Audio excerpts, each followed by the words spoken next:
तो चलिए, सबसे पहले आप सब भक्तों का बहुत बहुत स्वागत और अभिनंदन इस आज के सत्र भक्ति विरिक्षा के सत्र में। तो हम लोग देखेंगे कि जैसे आप लोगों को पता होगा कि ये जो भक्ति विरिक्षा का सत्र है ये साप्ताहिक सत्र है, सप्ताह में सिर्फ एक बार होता है, इसलिए इसको 1.5 घंटे तक इसको हम लोग इसका समय रखा गया 1.5 घंटे, क्योंकि बहुत बड़ा सिलेबस है जिसको हम लोग कवर करना पड़ता है। संक्षिप्त में हम कवर करेंगे, तो इसको धीरे धीरे करके हम लोग आगे बढ़ेंगे इसके अगले अगले सप्ते में, ठीक है। तो देखिए, सबसे पहले जो है ये जो स्क्रीन आप देख रहे हैं जहां लिखा हुआ है गीता ज्ञान गीता का सार, और ये स्तर 3 है जिसमें हम लोग भक्ति कैसे करेंगे धीरे धीरे धीरे, जो भक्ति का असल रहस्य है, असल मतलब है, जो गूढ़ रहस्य है कि हमें भक्ति कैसे करनी है, भक्ति हम कैसे कर सकते हैं, हम अपने आप को भक्त कैसे कहला सकते हैं, इसके बारे में हम धीरे धीरे अलग अलग सत्रों में जानने का प्रयास करेंगे। तो इसी चीज को लेकर कि हम भक्ति के अलग अलग कदम पर धीरे धीरे हम अपने कदमों को बढ़ाकर आगे भक्ति कैसे कर सकते हैं, तो बहुत ही प्रारंभिक स्तर पर रामचरितमानस में गोस्वामी जी बहुत सुंदर लिखते हैं, जहां रामचंद्र जी कहते हैं कि जब उन्हें पूछा जाता है कि हमें भक्ति कैसे करना चाहिए, प्रारंभ में हमें भक्ति कैसे प्राप्त हो सकती है और हम कैसे धीरे धीरे और आगे बढ़ सकते हैं, तो वो बड़ा सरल तरीका बताते हैं, कुछ नहीं कहते, वो बड़ा सरल सा तरीका बताते हैं। कहते हैं कि प्रथम ही विप्र चरण अति प्रीति, है ना, प्रथम ही विप्र चरण अति प्रीति निज निज कर्म श्रुति रीति। तो देखिए, श्लोक बड़ा सारांश है, बड़ा छोटा सा श्लोक है, लेकिन बड़ा गूढ़ रहस्य है कि सबसे पहले रामचंद्र जी कहते हैं कि सबसे पहले हमें क्या करना है, प्रथम ही, सबसे पहले क्या है, विप्र चरण अति प्रीति, कि विप्रों के चरणों के प्रति, वैष्णवों के चरणों के प्रति, ब्राह्मणों के चरणों के प्रति, श्रेष्ठ भक्तों के चरणों के प्रति हमारा आदर होना चाहिए, हमें झुकना चाहिए, हमें, है ना, हमारे अंदर वो झुकाव होना चाहिए कि जो हमसे सर्वश्रेष्ठ हैं, चाहे आयु में हो, चाहे ज्ञान में हो, चाहे अपने वास्तविक पर्सनल लाइफ के अनुभव में हो, किसी भी तरीके से हो, जो हमसे वरिष्ठ हैं उनके चरणों में हमें झुकने का आदत करना चाहिए। इसीलिए आप भगवान कहते हैं कि, और ये तो मतलब अपने सामाजिक जीवन में, अपने व्यवहारिक जीवन में, लेकिन यहाँ भगवान और आगे चलकर एक कदम और आगे चलते हैं और कहते हैं कि जब हम भक्तों के चरणों में, वैष्णवों के चरणों में हम झुकना सीखेंगे, उनके चरणों के प्रति आदर आएगा हमारे जीवन में, तब जाकर पहला कंडीशन ये दिया, क्या दिया, प्रथम ही विप्र चरण अति रीति, फिर दूसरा निज निज कर्म श्रुति रीति, कि निज निज कर्म, कि जो भी हमारे शास्त्रों में, वेदों में, जो भी हमारे वर्णाश्रम के आधार पर जो भी हमें कार्य करना है, उन अपने अपने कार्यों को निज निज कर्म श्रुति रीति, की शास्त्रों में जिस तरह बताया गया कि आप ब्रह्मचर्य हैं तो आपका ये कार्य है, गृहस्थ में है तो एक आदर्श गृहस्थ क्या क्या करना चाहिए। तो हम भी कभी ठाकुर जी ने मौका दिया तो आदर्श गृहस्थ जिसको बोलते हैं, है ना, जैसे गृहस्थ और गृह में भी 2 शब्द आते हैं भागवतम में, तो हम लोग ज्यादा अंदर नहीं जाएंगे।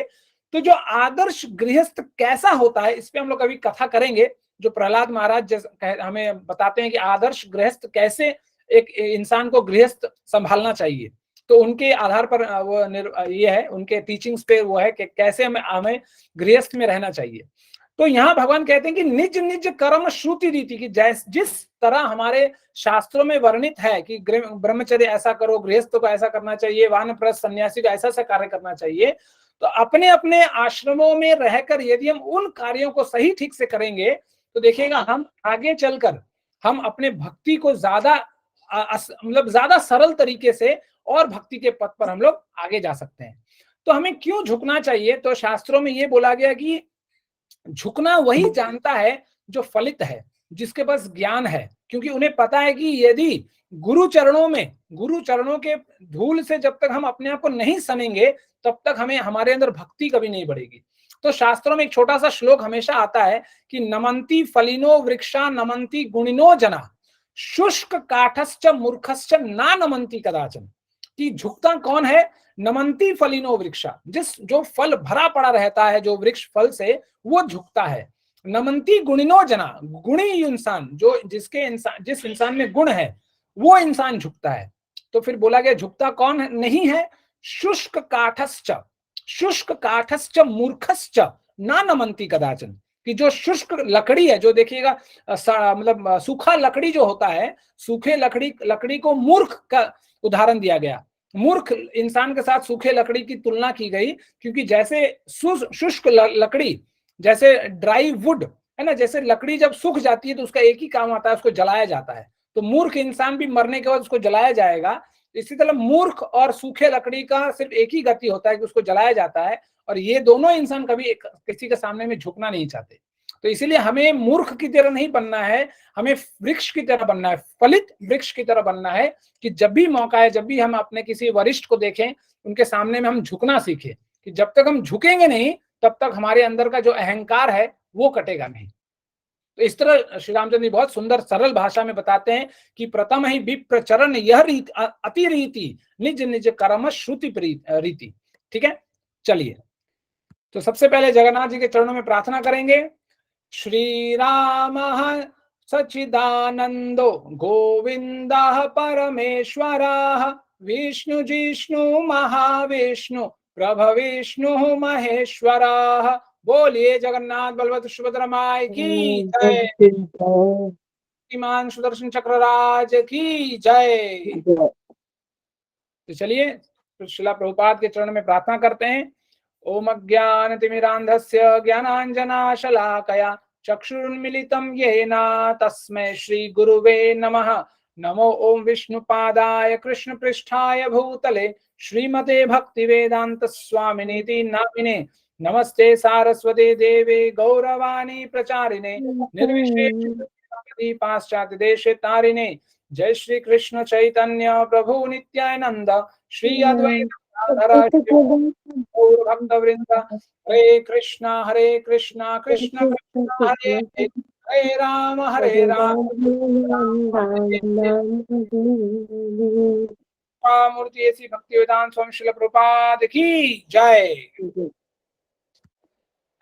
तो सबसे पहला सवाल आप लोगों के लिए यह है आज का, कि आपने अपने जीवन में अब तक का सबसे आसान काम कौन सा किया है, जिसको करने में आपको ज्यादा दिक्कत नहीं, मतलब एक तरह से कोई भी दिक्कत नहीं हुई। तो ऐसा कौन सा काम है जो आप सब लोगों ने अपने जीवन में किया हो? बताइए जल्दी जल्दी। अभय प्रभु, आकाश, दीपा प्रिय माता जी, अंकुर प्रभु, कैलाश प्रभु, मानसी माता जी, ऐसा कौन सा काम है जिसको आपने बड़ा सरल तरीके से कर लिया? हरे कृष्णा प्रभु, दंडवत प्रणाम। इस हरे कृष्णा प्रभु, प्रणाम प्रभु। प्रभु जो काम की बात कही है जो आपने, एक्चुअल में भौतिक में सोना अच्छा लगता था और सबसे इजी काम था। अच्छा अच्छा, बहुत अच्छा बात है, बड़ा सरल काम है। बस प्रभु मैंने अपनी बद्ध बुद्धि से बताया, मैंने बद्ध बुद्धि मेरा तो सबसे कमजोर नहीं प्रभु। अच्छा, मतलब सोना एक ऐसा काम था जो प्रभु जी को लगता था कि बिना प्रयास के हो जाता था अपने आप। अच्छा, और कोई बताएगा? नेहा माता जी, राखी माता जी, संगीता माता जी, सोनिया माता जी। हरे कृष्णा प्रभु जी। हरे कृष्णा माता जी। कौन सा ऐसा कार्य अपने जीवन में बड़ा आसानी से आप करते थे, जिसमें आपको कोई प्रयास करने की जरूरत नहीं पड़ती थी? प्रभु जी, खाना खाना। खाना खाना, चलिए अच्छी बात। बना हुआ मिलता था ना, मम्मी बना दी थी। प्रभु जी, बातें करना। क्या करना? बातें करना, एक दूसरे से गप्पे लगा, गपशप, गप्पे लड़ाना। और कौन सा, और कोई बता सकता है जिसमें हमें कोई प्रयास करना नहीं पड़ता, बड़ा सरल स्वाभाविक हो जाता, स्वतः होता है वो कार्य अपने आप से? प्रभु जी, सांस लेना। सांस लेना, चलिए ठीक है। ठीक है, तो आप जब सब लोगों ने जो बताया, तो हम लोग देखेंगे कि कौन सा आसान काम है जो हम लोग अभी तक करते आए हैं जीवन में, और आगे चलकर हम लोग क्या इससे और कोई ऐसा कार्य है जिसको हम और आसानी से कर सकते हैं, बिना कोई झंझट, बिना कोई पैसा खर्चा किए, धूप में बैठे, घर के अंदर बैठे बैठे, ऐसा कोई कार्य है जो हम कर सकते हैं जीवन में? हरे कृष्णा प्रभु जी। यस माता जी। भक्ति। भक्ति कैसे कर सकते हैं घर में बैठे बैठे? मन से। हमें तो पता ही। हरि नाम। अच्छा, लेकिन हम तो हरिनाम करते हैं, तो जब हम हरिनाम करते हैं हमें नींद आ जाती है। हाँ, ये तो मेरे पास वर्ड नहीं है कुछ। अच्छा ठीक है, चलिए हम लोग आगे देखते हैं। तो तो आज हम लोग पढ़ेंगे पवित्र नाम की महिमा, कि नाम जो लेते हैं, भगवान के नाम जो हम लोग इतना सुना है हम लोगों ने भगवान के नामों के बारे में, तो उसकी महिमा, जो अपार महिमा है, उसके बारे में हम लोग आज सुनेंगे। ठीक है, चलिए। तो इससे पहले के सप्ताह में हम लोगों ने देखा, हम लोगों ने क्या क्या पढ़ा था, जैसे भगवान कौन है, भगवान के 6 ऐश्वर्य कौन कौन से हैं, ये सब आप लोग जानते ही होंगे। उनके बराबर या उनसे श्रेष्ठ कोई है या नहीं है, ये हम लोगों ने देखा। फिर चतुर्श्लोकी भगवत गीता के बारे में हम लोगों ने थोड़ा सा चर्चा किया। फिर जो आश्वस्त हो जाता है, जो ये समझ जाता है कि भगवान ही सब कुछ है, भगवान ही सर्वश्रेष्ठ हैं, वो शुद्ध भक्ति में अपने आप संलग्न हो जाता है, बिना कोई टेंशन की कि भक्ति करेंगे, नाम जप करेंगे तो टाइम वेस्ट हो जाएगा, ये फलाना ढिंका, सब कुछ छोड़ छाड़ कर, ज्यादा चिंतित ना होते हुए वो स्वतः भगवान की भक्ति में संलग्न हो जाता है। ठीक है, ये हम लोगों ने पिछले के सप्ताह में, मतलब पिछला सप्ताह तो नहीं कहेंगे क्योंकि अब थोड़ा सा समय हो गया, कम से कम 1 महीना हो गया, क्योंकि गीता ज्ञान नवा सत्र जो चल रहा था उसके लिए हो नहीं पाया था, तो 1 महीने पहले कम से कम हम लोगों ने इसको देखा था। ठीक है, चलिए। तो इस सवाल का जवाब कोई देना चाहेगा? हरे कृष्णा प्रभु जी। यस माता जी, कहिए। 4 युग होते हैं, जो अभी कलयुग चल रहा है, और वो भी कलयुग का गोल्डन पीरियड चल रहा है, अभी घोर कलयुग नहीं आया है। अच्छा, युग कितने होते हैं? 4। कौन कौन से? सत्य युग, त्रेता युग, द्वापर युग, कलयुग। अच्छा, तो हम लोग अभी कलयुग में है, और वो भी जैसे आपने बताया गोल्डन पीरियड में प्रथम चरण में है, और बाद में जो असली फिल्म है, जो असली कली है, वो आना अभी बाकी है। जी प्रभु जी। ठीक है, चलिए। तो देखिए, यहाँ पर बताया गया है कि कलयुग के लोगों के दोष, तो कुछ दोषों के बारे में उद्धृत किया गया है कि कलयुग में जो लोग रहते हैं उनमें किन प्रकार के, अलग अलग प्रकार के गलतियां या दोष या मतलब कलंक, एक प्रकार का, हर इंसान में ये सब कुछ, हर प्रकार का गलत दोष हर इंसान में मिल जाएगा। तो क्या क्या यहाँ बताया गया है? पहला है झगड़ालू, दूसरा है कामचोर, तीसरा है पथभ्रष्ट, चौथा है बदकिस्मत, पांचवा है हमेशा परेशान। तो एक श्लोक है भागवत में, जहां भगवान सुखदेव महाराज कहते हैं परीक्षित महाराज को कि प्राय अल्प आयुषः कलावस्मिन युगे कलावस्मिन युगे जना मंदा सुमंदमत्यो मंद भाग्या हरा उद्धृता।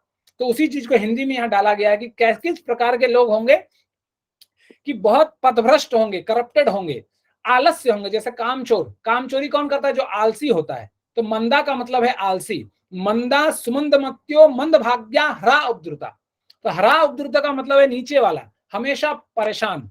और एक छोटा सा जो बहुत बड़ा कैरेक्टरिस्टिक्स है, एक विशेषता है कलयुग के लोगों का, वो है छोटी अवधि, छोटी आयु, अल्प आयुषा। इसलिए श्लोक के प्रारंभ में भी कहा गया कि प्राय अल्प आयुषः कलावस्मिन युगे जना, कि ज्यादातर लोग अल्प आयु के ही होंगे इंसान।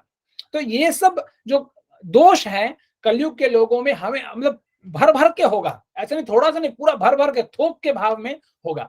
तो इसी तरह यदि हम लोग भागवतम में एक और जगह है जहां पर बोला गया कि तस्मिन, इसलिए कलयुग में तस्मिन लुब्धा दुराचारा निर्दया शुष्क वैरिणः। तो यहाँ के लोग कैसे होंगे? दुराचार होंगे, निर्दय होंगे। दुराचार और निर्दय क्यों होंगे?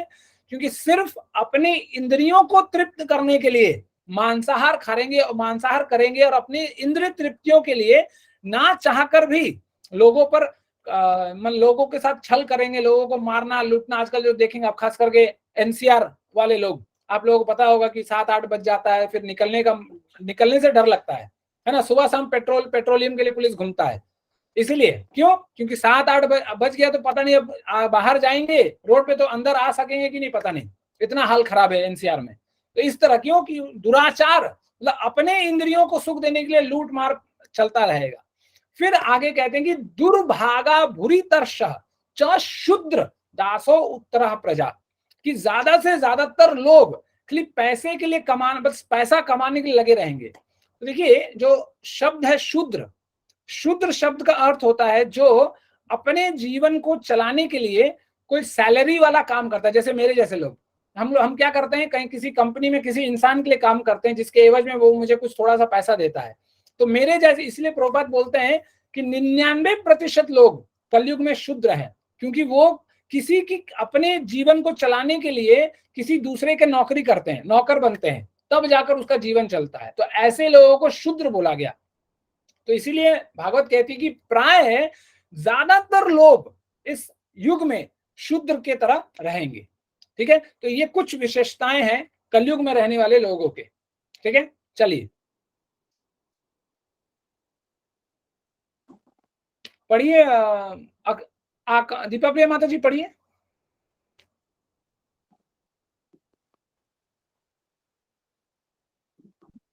हरे कृष्णा। दीपा प्रिया। मैं पढ़ती हूँ। यस माता जी पढ़िए। 4 युग और धर्म कृते युद्धयायत विष्णु त्रेतायं यजतो मुखे दापरे परिचर्चायां कलय तदरि कीर्तनाम।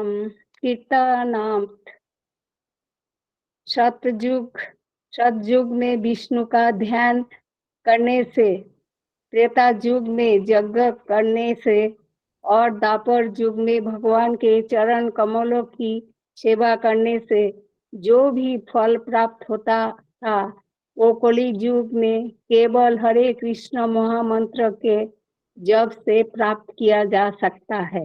हरे कृष्ण प्रभु। हरे कृष्ण माता। देखिए ये श्लोक आप लोगों ने बहुत बार सुना है कि कृते यध्यायतो विष्णु त्रेतायाम यजतो मखै द्वापरे परिचर्यायाम कलौ तद हरि कीर्तनात्। कि इन 4 युगों में क्या क्या जो सबसे आगे है, क्या क्या हमें करना चाहिए, युग धर्म जिसे हम कहते हैं, तो वो बताया गया इस श्लोक में कि सतयुग में क्या करना चाहिए, ध्यान करना चाहिए। त्रेता में क्या करना चाहिए, यज्ञ करना चाहिए। द्वापर में क्या करना चाहिए, भगवान के विग्रह का पूर्ण रूप से सेवन करना चाहिए। और कली में तद हरि कीर्तनात्, कि कलयुग में सिर्फ और सिर्फ हरि नाम ही करना चाहिए और दूसरा कोई उपाय नहीं है। तो इसी चीज को गोस्वामी जी कहते हैं कि ध्यान प्रथम जुग मख विधि दूजे द्वापर परितोषत प्रभु पूजे कली केवल मल मूल मलीना पाप पयो निधि जन मन मीना। कि ध्यान प्रथम युग, कि प्रथम युग में सिर्फ ध्यान हो सकता है, त्रेता में यज्ञ हो सकता है, द्वापर में भगवान की अर्चा विग्रह का सेवा हो सकती है, लेकिन कलयुग में ये तीनों काम नहीं हो सकते, क्योंकि मल मूल मलीना, क्योंकि हमारा मन जो है कलयुग के मनुष्य जो है, उनका मन जो है मीन बन चुका है। मीन का मतलब क्या है, मछली। मतलब इतना मछली बन चुका है। और वो क्या करता है कि मल रूपी गंदगी में, इस कलयुग में मल रूपी गंदगी में वो सुबह शाम सिर्फ तैरता है और कोई दूसरा काम नहीं करता। तो इसीलिए गोस्वामी जी कहते हैं कि ये जो तीनों कार्य हैं, ये तीनों कार्य कलयुग के लोग नहीं कर सकते। इसीलिए इस युग में जो हम कर सकते हैं वो है नाम संकीर्तन, भगवान के नामों का जप। तो देखिए यहाँ पर एक निर्देश बोला, जिसको हम लोग इंग्लिश में बोलते हैं इंस्ट्रक्शन, है ना। एक सुझाव नहीं है, ये एक इंस्ट्रक्शन है। मतलब होता है कि जैसे हम लोग बोलते हैं कमांडमेंट, कमांड करना, कि बोलना कि भाई ऐसा करना है। इसका मतलब ये नहीं कि हमें चॉइस दिया जा रहा है, हमें बोला जा रहा है कि भाई तुम्हें ये काम करना है। ठीक है, उसमें इफ नो करना है, यस नो ऐसा नहीं, करना है मतलब करना है। तो यहाँ पर हमें युग धर्म में क्या बोला गया कि हमें हरिनाम से ही काम बनेगा, दूसरा ज्यादा कोई उपाय नहीं है। लेकिन हम लोग क्या करते हैं, हम लोग इस पे भी चर्चा विचार सब कुछ करते हैं कि क्यों करना चाहिए, कैसे करना चाहिए, नहीं करने से नहीं चलेगा क्या, ऐसा बहुत सब तर्क वितर्क लगाते हैं। कुछ लोग बोलते हैं कि हम मुंह से करेंगे तो क्या होगा, हाथ से करेंगे तो क्या होगा, पैर से करेंगे तो क्या होगा, नहीं करेंगे तो क्या होगा, कैसे होगा, बहुत सारा तर्क वितर्क करते हैं। तो इसी चीज का सवाल का, इस सवाल के जवाब का भगवान ने, हम लोगों ने इसको पढ़ा भी है, भगवत गीता में देते हैं। और भगवान कहते हैं यह शास्त्र विधि मुत्सृजय वर्तते कामकारात् न स सिद्धिम वाप्नोति ना सुखम ना पराम गतिम। कि जो शास्त्रों में नियमित रूप से जो दिया गया है वर्णनों को, उन वर्णनों को यदि एक इंसान फॉलो नहीं करेगा, उसका आचरण नहीं करेगा जीवन में, तो वो कभी भी न स सिद्धिम अवाप्नोति ना सुखम ना पराम गतिम, ना सुख उसे मिलेगा, ना सिद्धि मिलेगी, ना गति मिलेगी। इसीलिए हम लोग देखते हैं कि हम लोग नाम जप करते तो हैं, लेकिन इसलिए नहीं करते हैं कि अच्छा, मतलब ये मान के नहीं करते कि अच्छा शास्त्रों में ये बोला गया कि नाम जप करना चाहिए, तो अनिष्ट अहर्निष्ट, मतलब जितना हो जैसे हो सके उतना नाम जप हमें करना चाहिए, बिना कोई विकल्प के। कि अच्छा ऐसा भी कर लेंगे वैसा भी कर लेंगे काम बन जाएगा। क्यों? क्योंकि ये शास्त्रों का मत है। शास्त्रों ने हमें निर्देश दिया कि भाई तुम्हें यही करना है, नहीं करोगे तो भोगोगे। तो इसी चीज को भगवान कहते हैं कि जो शास्त्रों के नियमों का पालन नहीं करता उसे ना जीवन में सिद्धि मिलती है, ना सुख मिलता है, ना परम गति ही मिलती है। और हमारे जीवन का परम गति क्या है? भगवान कृष्ण के चरणों के प्रति प्रेम प्राप्त करना। तो हमें वो कभी होता नहीं। इसलिए जैसे चैतन्य महाप्रभु कहते हैं, बहुकाल करी हरि श्रवण कीर्तन तबु न होए कृष्ण पदे प्रेम धन, कि हम लोग मजबूरी में करते हैं कि अच्छा करना है क्या, अच्छा ये 6:30 बजे क्लास है, यहाँ पर ये है वो है ना, मजबूरी में करते हैं कि अच्छा करना है। कभी कुछ लोग इसलिए करते हैं कि फ्री, अच्छा 6:30 बजे, अच्छा मैं तो घर में ही बैठा हूँ, अच्छा ठीक है अटेंड कर लूंगा। कुछ लोग क्या सो के अटेंड करते हैं, यार ठीक है चल रहा है, कोई बोल रहा है हम सुन रहे हैं, ठीक है तुम बोलते रहो हम सुन रहे हैं, इस तरह सुनते हैं।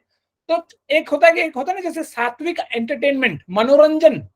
तो यदि हम भक्ति को सात्विक मनोरंजन के रूप में अपने जीवन में रखेंगे, जैसे बोलते हैं कि एक एडिशनल फ्लेवर, एक एडिशनल आइटम है अपने जीवन में, तो उस प्रकार से हम यदि भक्ति को रखेंगे तो हमें वो कभी सिद्धि, भगवान के चरणों के प्रति आकर्षण कभी पैदा नहीं होगा, चाहे कितने भी जन्मों तक रगड़ लें अपने आप को। तो इसीलिए बोला गया कि जो युग धर्म है उसको जब तक हम लोग प्रेम से पकड़ेंगे नहीं तब तक हमारा कोई छुटकारा नहीं मिलेगा हमें, ठीक है। इसीलिए हमें भगवान के निर्देशों को निर्देश समझकर, कि जो भी भगवत गीता में बताया गया कि ऐसा करो ऐसा करो ऐसा करो, धीरे धीरे धीरे, मैं ऐसा नहीं कहता कि एक दिन में हो जाएगा, ना ही मैंने कभी एक दिन में मैं कर पाया। इसलिए धीरे धीरे धीरे धीरे अपने मन में उसको इरादा को रख कर कि हमें ऐसा करना है, आज नहीं तो चल कल नहीं तो परसों, 4 दिन बाद, 1 महीने बाद, 4 महीने बाद, लेकिन करना है। जब हमारे अंदर इरादा आएगा, पक्का इरादा आएगा, तो हम हर कार्य आराम से कर सकते हैं। और जितने भी हमारे समाज में, हमारे रास्ते में रोड़े होंगे, है ना, रुकावट होंगी, वो सब उसको हटाने का काम भगवान का है। बस क्यों हटता नहीं? क्योंकि हमारे अंदर इरादा नहीं है। और जिस दिन इरादा बन जाएगा, हमें आपको, मुझे आपको, किसी को कहने की जरूरत नहीं। वो सिर्फ आप इरादा कीजिए, पक्का इरादा अपने अंदर, अपने मन में कीजिए, और हमारे अंदर जो परमात्मा रूपी भगवान कृष्ण बैठे हैं वो ठीक जान जाएंगे, और हमारे जीवन में जितने भी रुकावट हैं वो अपने आप धीरे धीरे चले जाएंगे। इसीलिए हमें युग धर्म, हमें शास्त्रों का जो निर्देश है, बिना विकल्प, अपना दिमाग लगाए बिना हमें उसका जस्ट सिर्फ फॉलो करना है, उसको, उसके पीछे पीछे हमें चलना है, और दूसरा कोई कार्य नहीं करना है। तो देखेंगे सिद्धि, सुख, सब कुछ, परम गति, सब कुछ अपने आप, मतलब बोलते हैं फ्री में आ जाएगा यदि हम उस कार्य को हम करते जाएंगे। ठीक है, चलिए पढ़िए कैलाश प्रभु। हाँ, हरे कृष्ण बोल, दंडवत प्रणाम। हरे निम्नलिखित में से एक चुने, हिमालय में 10,000 वर्ष तक ध्यान करें।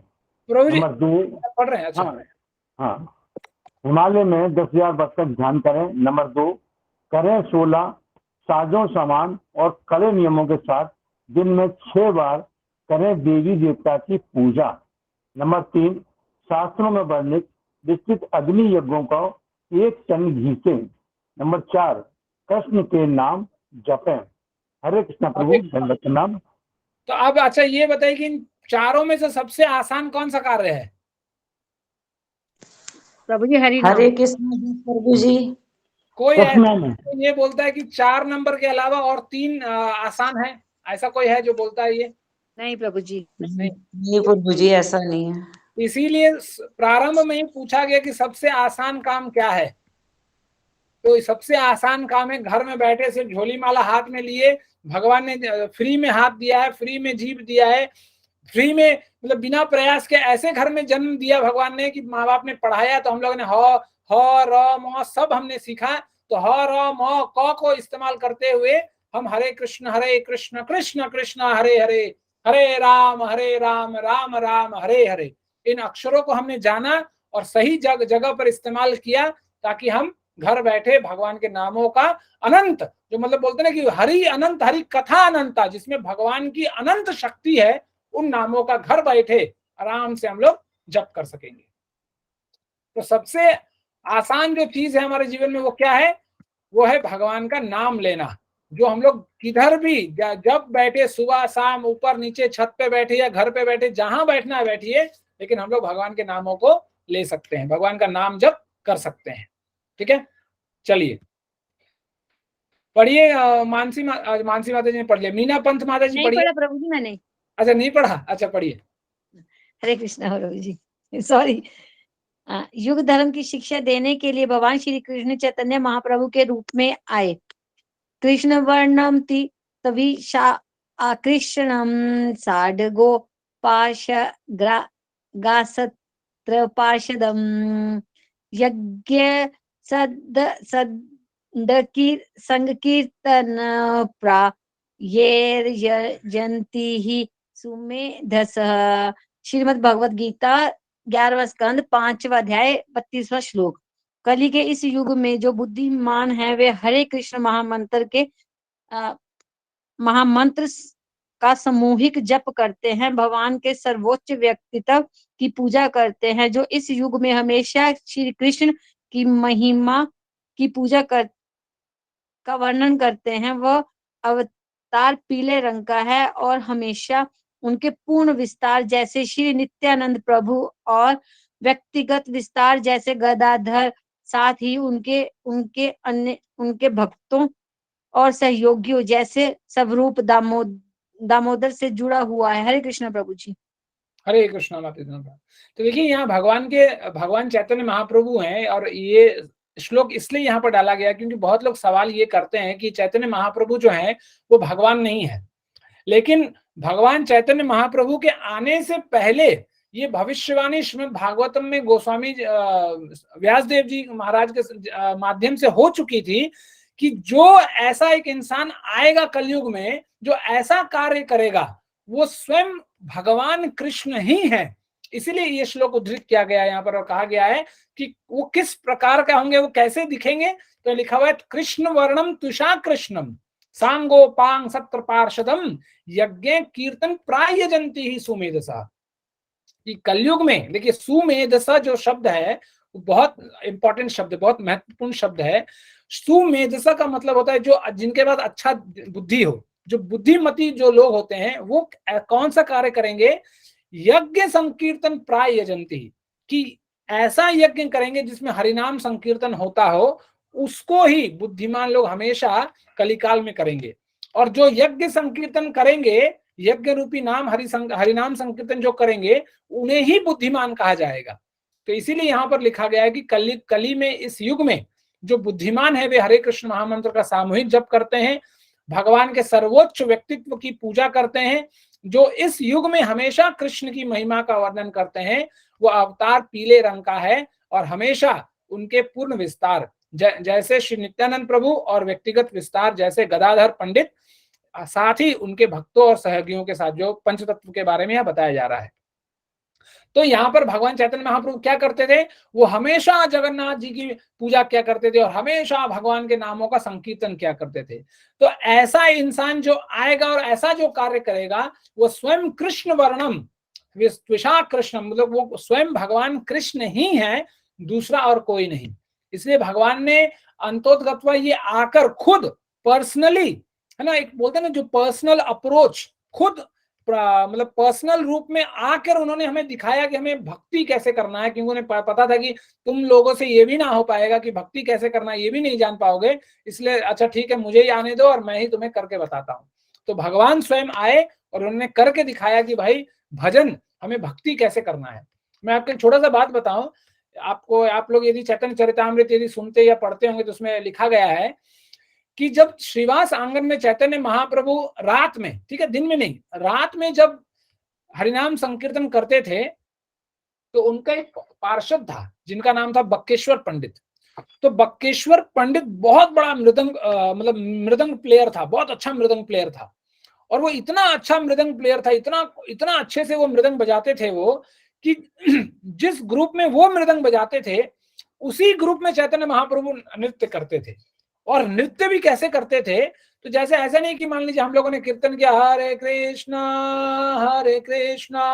कृष्णा कृष्णा हरे हरे, हरे रामा राम राम हरे हरे। तो जब 5 मिनट मैंने कीर्तन कर लिया तो इधर उधर फिर देखने लगे कि अरे यार एक गिलास पानी दे दो यार, मुंह सूखा जा रहा है, बड़ा बड़ा यहाँ बड़ा जोर जोर से कीर्तन करना पड़ता है। 5-10 मिनट 1 घंटे में हमारा दिल खराब हो जाता है, हमारा मन खराब हो जाता है, हमें प्यास लगने लगती है, हमारा पैर हाथ दुखने लगता है, मुंह दुखने लगता है। लेकिन चैतन्य महाप्रभु एक ही टोन में, एक ही लय में, जब एक महामंत्र चालू होता था, एक ही लय में बक्केश्वर पंडित गाते थे 8 घंटे तक, और एक ही लय में चैतन्य महाप्रभु 8 घंटे एक ही लय में नाचते थे सिर्फ। तो जरा सोचिए, हम लोग 8 मिनट में हमारी हालत खराब हो जाता है, और चैतन्य महाप्रभु 8 घंटे सिर्फ एक लय में, ये नहीं कि अलग अलग लय, कोई डीजे वाला लय, कोई ये वाला लय, कोई वो वाला लय, ऐसा कुछ नहीं, एक लय में 8 घंटा। उधर बक्केश्वर पंडित मृदंग बजाते थे और इधर चैतन्य महाप्रभु नृत्य करते थे, भगवान के नामों के हरे नाम संकीर्तन चलता था।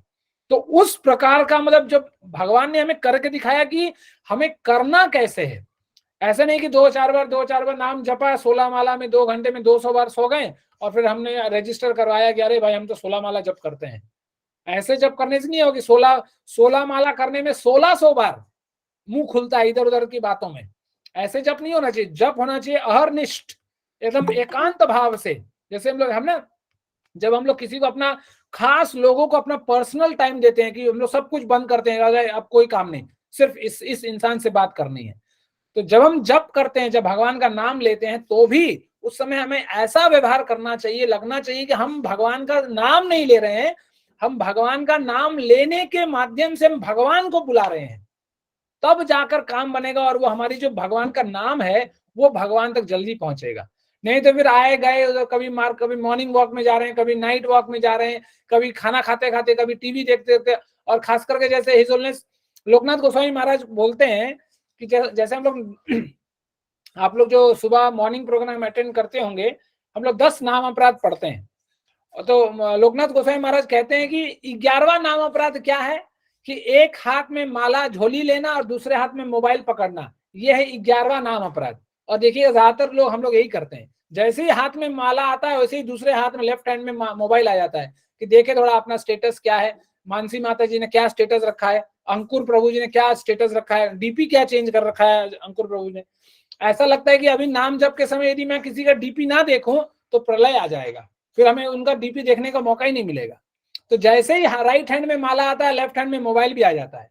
तो ये महाराज कहते हैं कि ये 11वां नाम अपराध है। तो ऐसे करेंगे तो एक जन्म देखिए, हजारों हजार लाखों लाख जन्म बीत जाएगा, हम लोग सिर्फ वो नामाभास के सत्र में रह जाएंगे और शुद्ध नाम तक कभी नहीं पहुंच सकेंगे।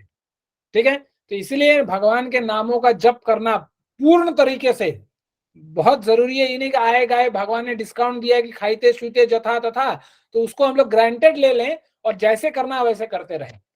ठीक है, चलिए पढ़िए मीना माता जी, मीना डीएम माता जी पढ़िए।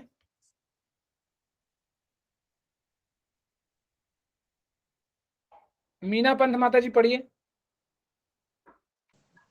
हरे कृष्णा प्रभु जी। हरे कृष्णा माता जी पढ़िए।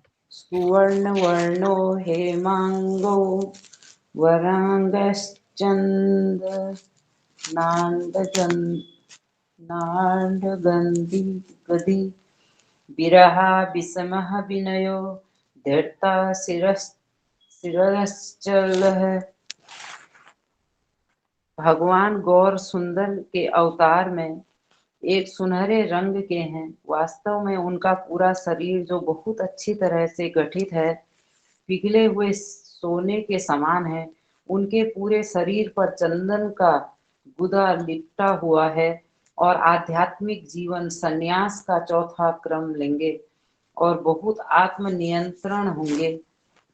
वह मायावादी सन्यासियों से इस मायने में अलग होगा कि वह भक्ति सेवा में स्थिर होगा और संकीर्तन आंदोलन का प्रसार करेंगे। हरे कृष्णा प्रणाम। तो देखिए भगवान की विशेषताओं के बारे में कि भगवान कैसे दिखेंगे, क्या काम करेंगे, उनका वर्ण कौन सा होगा, इन चीजों के बारे में यहाँ पर शास्त्र में बोला गया और कहा गया है कि भगवान कैसे होंगे, गौर सुंदर के अवतार में, मतलब गोरे रंग के होंगे। देखिए एक शब्द है हेमांग। हेमांग का मतलब है जो स्वर्ण कांति का होता है, उसको हम लोग हेमांग कहते हैं। हेमांग का अर्थ है स्वर्ण, मतलब गोल्ड, है ना, सोना। तो उस सोने की कांति जैसे जो होंगे वो चैतन्य, वो कृष्ण का ही स्वरूप होगा। तो वही यहाँ बताया गया है कि कैसे भगवान सुनहरे रंग के हैं, वास्तव में उनका पूरा शरीर जो है बहुत अच्छी तरह से गठित है, पिघले हुए सोने के समान होंगे। मतलब जो पिघला हुआ सोने का जो रंग होता है स्वर्ण कांति का, उनका जो शरीर की कांति होगी उसी प्रकार की होगी। फिर उनके पूरे शरीर का चंदन का गुदा लिपटा हुआ होगा। वो आध्यात्मिक जीवन मतलब सन्यास के भांति सन्यास लेकर अपना पूरा जीवन व्यतीत करेंगे और भगवान के नाम प्रचार का प्रसार करेंगे। फिर भगवान वो कहते हैं वो कैसे होंगे, वो मायावादी सन्यासियों से इस माया में अलग होगा, कि वो मायावादी सन्यासियों के तरह नहीं होंगे, वो अपने भगवान को मतलब सापेक्ष रूप से भगवान को सगुण रूप से पूजने वाले होंगे। और फिर वो कहते हैं कि वो भक्ति सेवा में स्थिर होगा और संकीर्तन आंदोलन का प्रसार करेंगे, कि वो हमेशा भक्ति करेंगे और हरिनाम संकीर्तन का प्रचार प्रसार करेंगे। ठीक है, पढ़िए मीनू माता जी, पढ़िए।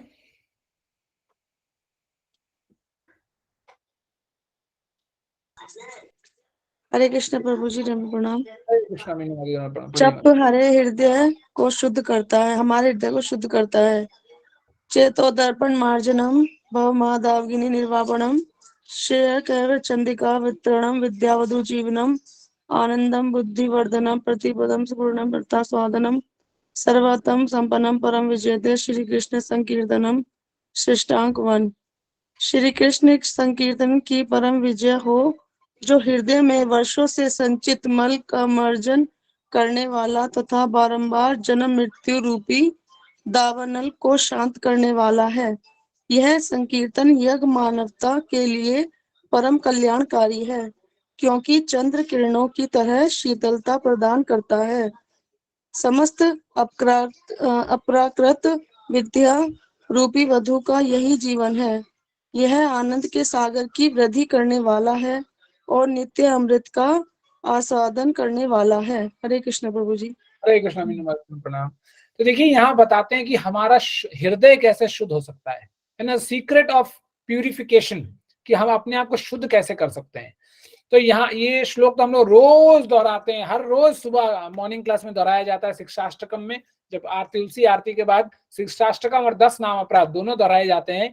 तो इनको हमने एक एक शब्दों को मद्देनजर रखते हुए अपने जीवन में उतारने का प्रयास करना चाहिए। जहां पर यहाँ भगवान कहते हैं पहले शिक्षाष्टकम के पहले श्लोक में कि श्री कृष्ण संकीर्तन की परम विजय हो, जो हृदय में वर्षों से संचित मल, जो हमने फिक्स डिपॉजिट बना रखा है अपने जीवन में, अपने हृदय में, किसका, मल का, उस मल का मार्जन मतलब रिडीम एनकैश हो जाए, मतलब धुल जाए, खत्म हो, बैंक अकाउंट खत्म हो, अकाउंट जो भरा पड़ा है हमारे हृदय में, इतना बड़ा अकाउंट है मल का, कलमश का, वो खत्म हो करने वाला तथा बारंबार जन्म मृत्यु रूपी दावानल को शांत करने वाला है।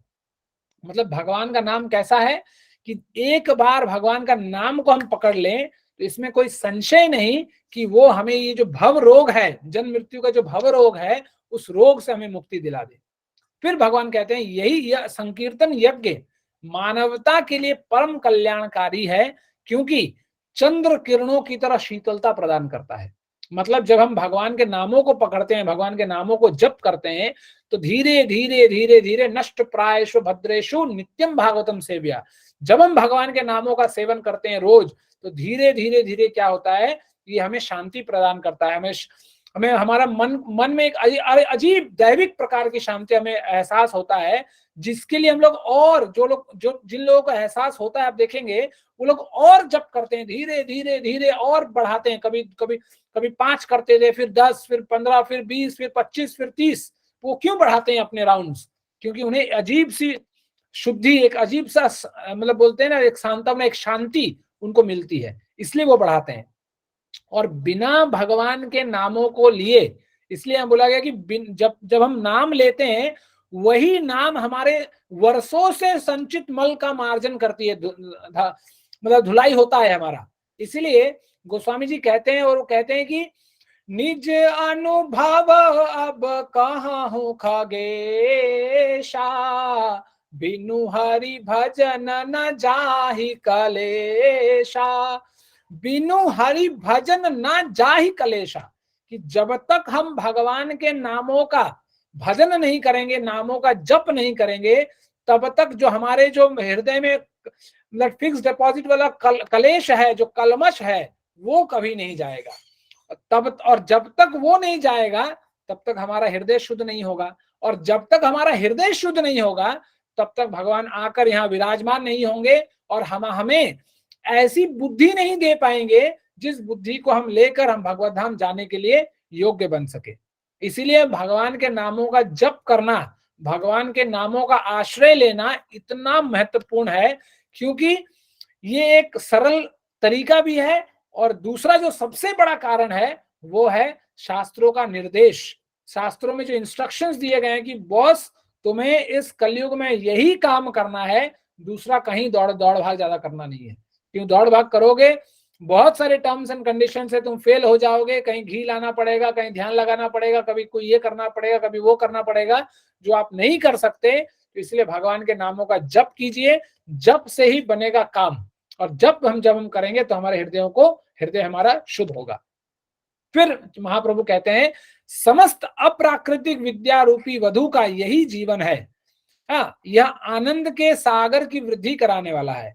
आनंदम है ना, लिखा आनंदम बुद्धि वर्धनम, आनंदम बुद्धि वर्धनम, की दिन पर दिन हमें आनंद का एहसास होगा। जब जैसे जैसे हमारा हृदय शुद्ध होगा, हमारे हृदय में और आनंद जो समाप्त ना होने वाली आनंद का एहसास हमें होगा, और ताकि हम और सोचेंगे चलो एक और माला जप कर ले भगवान के नामों का। देखिए, भगवान के नामों को जप करने का मतलब क्या है कि उस समय हम भगवान के साथ एक पर्सनल रिलेशन में, एक अपना एक व्यक्तिगत रिश्ते से हम जुड़ रहे हैं, भगवान के साथ हम जुड़ रहे हैं, भगवान को बुला रहे हैं, भगवान से हम बातचीत कर रहे हैं। वो स्थिति है नाम जप। वो स्थिति बाद में आएगी, उसको हम लोग शुद्ध नाम कहते हैं कि नाम शुद्ध अवस्था में। अभी हमारा स्तर जो है वो या तो नाम अपराध है या तो नामाभास है। मेरा तो नाम अपराध ही है, क्योंकि नाम लेते लेते बहुत अपराध भी हो जाते हैं। फिर नामाभास होगी, पता नहीं भगवान की गुरु की कृपा से, गुरु महाराज की कृपा से होगी, कभी आज नहीं तो कल। तो नाम अपराध से नामाभास, और नामाभास से फिर शुद्ध नाम। जब शुद्ध नाम तक जाएंगे तब जाकर ये जो प्रेम का आस्वादन है भगवान के साथ नाम लेते समय, तब हमें उसका एहसास होगा। तो इसीलिए हमें ये प्रयास करना चाहिए कि कैसे हम यदि एक आध दो जो भी हम माला जप करते हो वो जब करें हम, तो किसी प्रकार का और दूसरा कार्य ना करें। इसीलिए बोला तो गया कि आप कभी भी नाम जप कर सकते हैं, लेकिन एक सुझाव दिया गया है कि यदि आप सुबह कर लेंगे, जब आप सुबह ब्रह्म मुहूर्त में कर लेंगे, तो उस समय देखिएगा हमारे दिमाग का जो ट्रैफिक होता है वो बड़ा कम होता है। तो जब उस ट्रैफिक कम रहने की अवस्था में हम कर लेंगे, तो किसी भी गृहस्थ के कार्य को, कुछ भी इधर उधर की कार्य, आपका फोन नहीं बजेगा, कोई आपका व्हाट्सअप नहीं करेगा, है ना, 4 बजे उठ के कोई आपको व्हाट्सअप नहीं करता है। तो उस समय हम आराम से 1 आध घंटे बैठकर हम लोग भगवान के नामों का जप कर सकते हैं। तो देखिएगा बहुत अच्छा लगता है जब आप सुबह में हरिनाम कर लेते हैं। देखिए, जैसे मेरा जो अनुभव है, कभी कभी कुछ ऑफिस के कार्यों से सुबह मतलब 5 बजे से सुबह 5 बजे उठ जाना पड़ता है, मतलब काम में चालू हो जाता है, कभी कभी ऐसा होता है। तो 4 बजे उठने के बाद भी सब नहाना धोना होते होते 4:30 पौने 5 हो ही जाता है। तब तक आदमी लोग फोन कर भी लेते हैं मुझे कि भाई जल्दी से ऑनलाइन आओ। तो उस समय जब नहीं हो पाता, तो एक अजीब से चिड़चिड़ी टाइप की हो जाती है जीवन में कि अरे यार, एक लगता है कुछ जीवन में एक घटना था जो नहीं घटा। तो एक अजीब सा एक मतलब एक होता है ना, एक अनकंफर्टेबल जोन कि लगता है कि अरे मेरे जीवन अपूर्ण है, कुछ हुआ नहीं है, तो बड़ा अनईजी फील होता है। लेकिन उसी जगह पर यदि हम सुबह 4 बजे उठकर सब अपना काम करके अपना नाम जब प्रारंभ करके 6 साढ़े 6 तक नाम जब हो जाए, तो ऐसा लगता है कि हमने बहुत बड़ा कार्य कर लिया। तो इसी तरह जब हम यदि सुबह में भगवान के नामों का जप कर लें, तो देखिएगा नाम जप बहुत अच्छी तरीके से हम लोग अपने आप होगा। जब आप प्रयास करेंगे, थोड़ा अभ्यास करेंगे, तो धीरे धीरे वो अपने आप स्वतः नाम जप बहुत अच्छी तरीके से होने लगेगा। इसलिए प्रयास कीजिए कि सुबह में नाम जप करने का। यदि नहीं हो सके, यदि घर के काम धंधे सब कुछ है, तो ठीक है, फिर दोपहर में या शाम तक भी हम लोग कर सकते हैं। ठीक है, चलिए, ठीक है, पढ़िए नेहा माता जी। हरे कृष्ण प्रभु जी। कलयुग में भगवान कृष्ण के पवित्र नामों का महत्व। कले दोर्दश निधे राजन होके महान गुणः कीर्तनादेव कृष्णस्य मुक्त संगम परम व्रजयते। मेरे प्रिय राजा, हालांकि कलयुग दोषों का सागर है, फिर भी इस युग के बारे में एक अच्छा गुण है। केवल हरे कृष्ण महामंत्र का जप करने से व्यक्ति भौतिक बंधन से मुक्त हो सकता है और पारलौकिक राज्य में पदोन्नत हो सकता है। हरे कृष्ण प्रभु जी। हरे कृष्ण माता। तो देखिए यहाँ पर क्या बोला गया, कले दोष निधे। निधि, ये जो शब्द है, निधि का मतलब होता है खजाना, है ना। तो कले दोष निधे मतलब कलयुग जो है वो दोष का निधि है, दोष का खजाना है।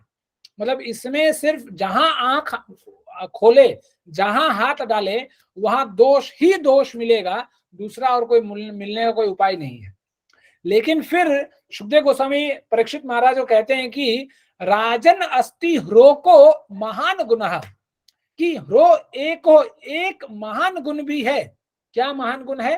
तो वो फिर आगे बताते हैं, कीर्तनादेव कृष्ण से मुक्त संग परम व्रजे, कि सिर्फ मंत्र, महामंत्र, हरे कृष्ण महामंत्र का जप करने से व्यक्ति भौतिक बंधन से मुक्त हो सकता है और पारलौकिक राज्य में पदोन्नत हो सकता है, मतलब भगवान धाम में जा सकता है। कैसे?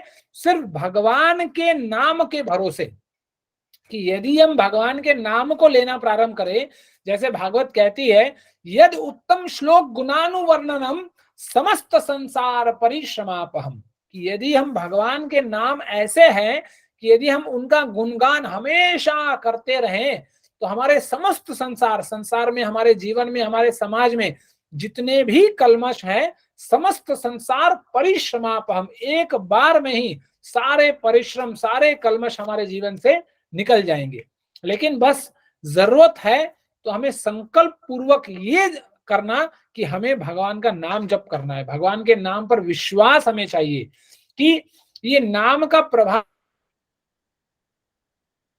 नाम लेत भव सिंधु सुखाई, कि एक बार हम नाम को पकड़ लेते हैं तो ये भव रूपी का, जैसा मैं बताया कि भव रूप, ये जो भव का एक रोग है हमारे जीवन में, हमारे पूरे हमारे जीव में, हमारे आत्मा को लेकर जो एक रोग पड़ा हुआ है कि हम सुबह शाम हमारी आत्मा कोई शरीर पकड़ता है, कोई ये शरीर, कभी वो शरीर कुछ पकड़ता है। ये जो भव रोग है, इस भव रोग को ही, जन्म मृत्यु के इस भव रोग को ही एक बार में मिटा के रख देता है। लेकिन जरूरत है तो हमें सिर्फ भगवान के नामों को पकड़ना, और जब हम भगवान के नामों को पकड़ेंगे तब जाकर ये जो काम होगा, ये जो कलयुग है, जो कलयुग अपना जो विशेषताएं दिखाती हैं, उन विशेषताओं को कलयुग हमारे ऊपर नहीं दिखा पाएगा। जब हम भगवान के नाम रूपी कवच को पकड़े रहेंगे अपने जीवन में, तो कलयुग में रहते हुए भी हम कलयुग में ना रहने के बराबर ही रहेंगे। ठीक उसी प्रकार जैसे एक कमल का पत्र, कमल का जो पुष्प होता है, जो फूल होता है, उसकी जो पत्ती होती है, पत्ती पानी में रहती है, लेकिन जैसे ही हम उसको पानी से निकाल देते हैं, उसके पूरे शरीर पर एक बूंद पानी भी चिपकता नहीं। ठीक उसी प्रकार, क्यों? क्योंकि उसका ऐसे भगवान ने उसको बनाया है। उसी तरह यदि हम भगवान के नामों का आश्रय ले लें तो हम भी ऐसे बन जाएंगे कि कलयुग में रहते हुए भी कलयुग की विशेषताएं, कलयुग का जो कली है वो हम पर प्रहार, वो हम पर कभी भी नजर उठा के नहीं देख पाएगा। ठीक है, चलिए ठीक है, पढ़िए प्रेम माता जी, पढ़िए।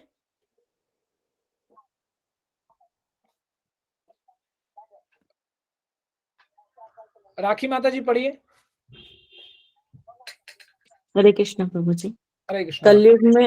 कलयुग में भगवान कृष्ण के पवित्र नामों का महत्व।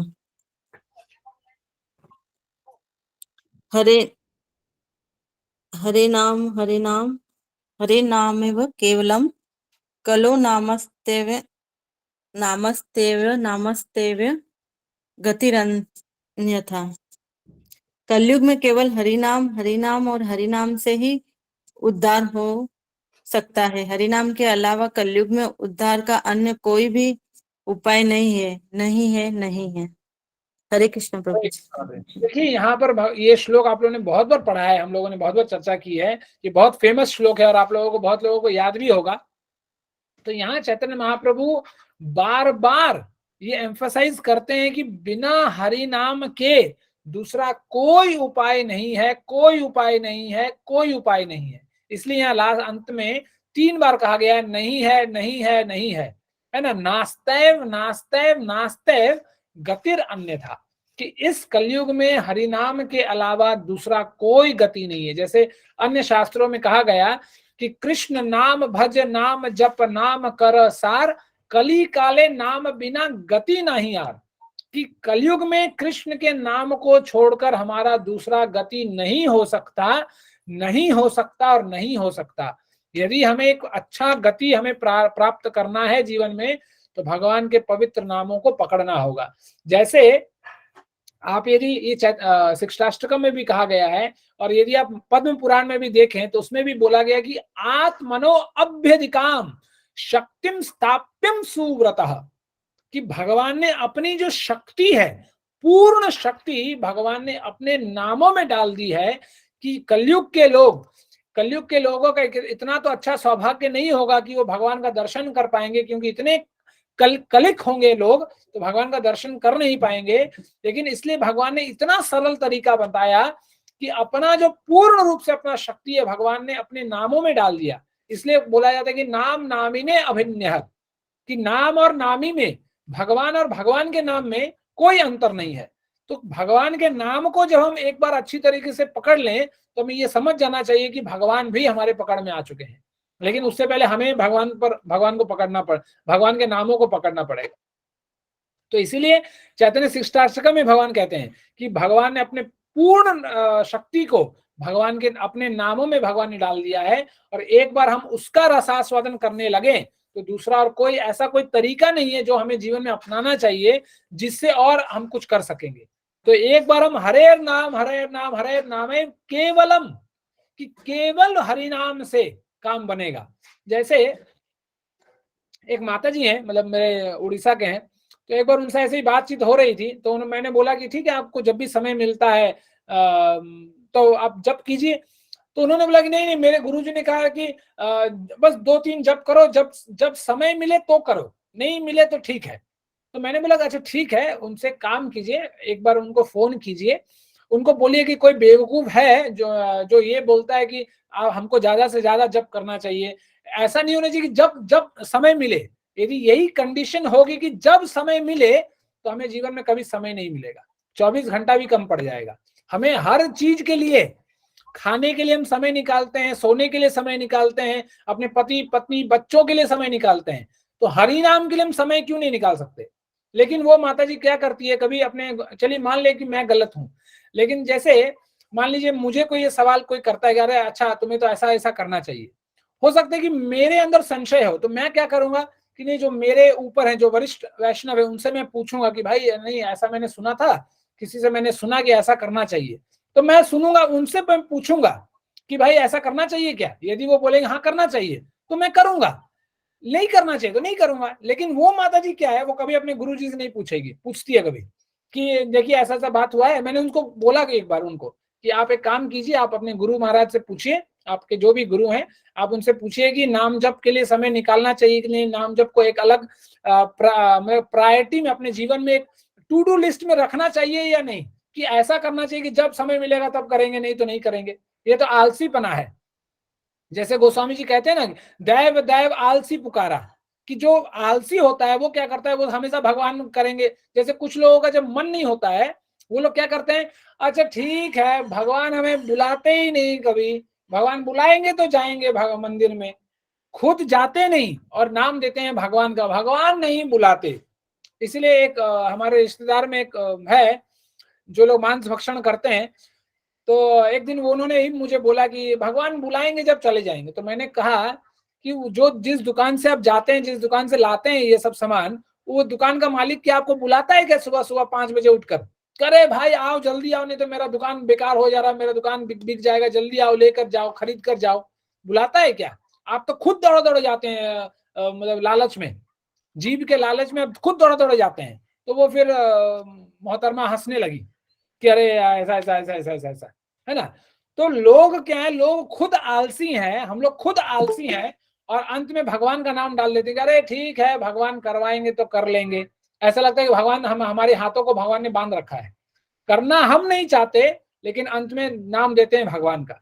इसलिए यहाँ भगवान कहते हैं कि सिर्फ हरि नाम से काम बनेगा, दूसरा कोई उपाय नहीं है। इसलिए हमें हरि नाम को इतना बार हर जगह हरि नाम के बारे में सुबह शाम चर्चा चलती रहती है।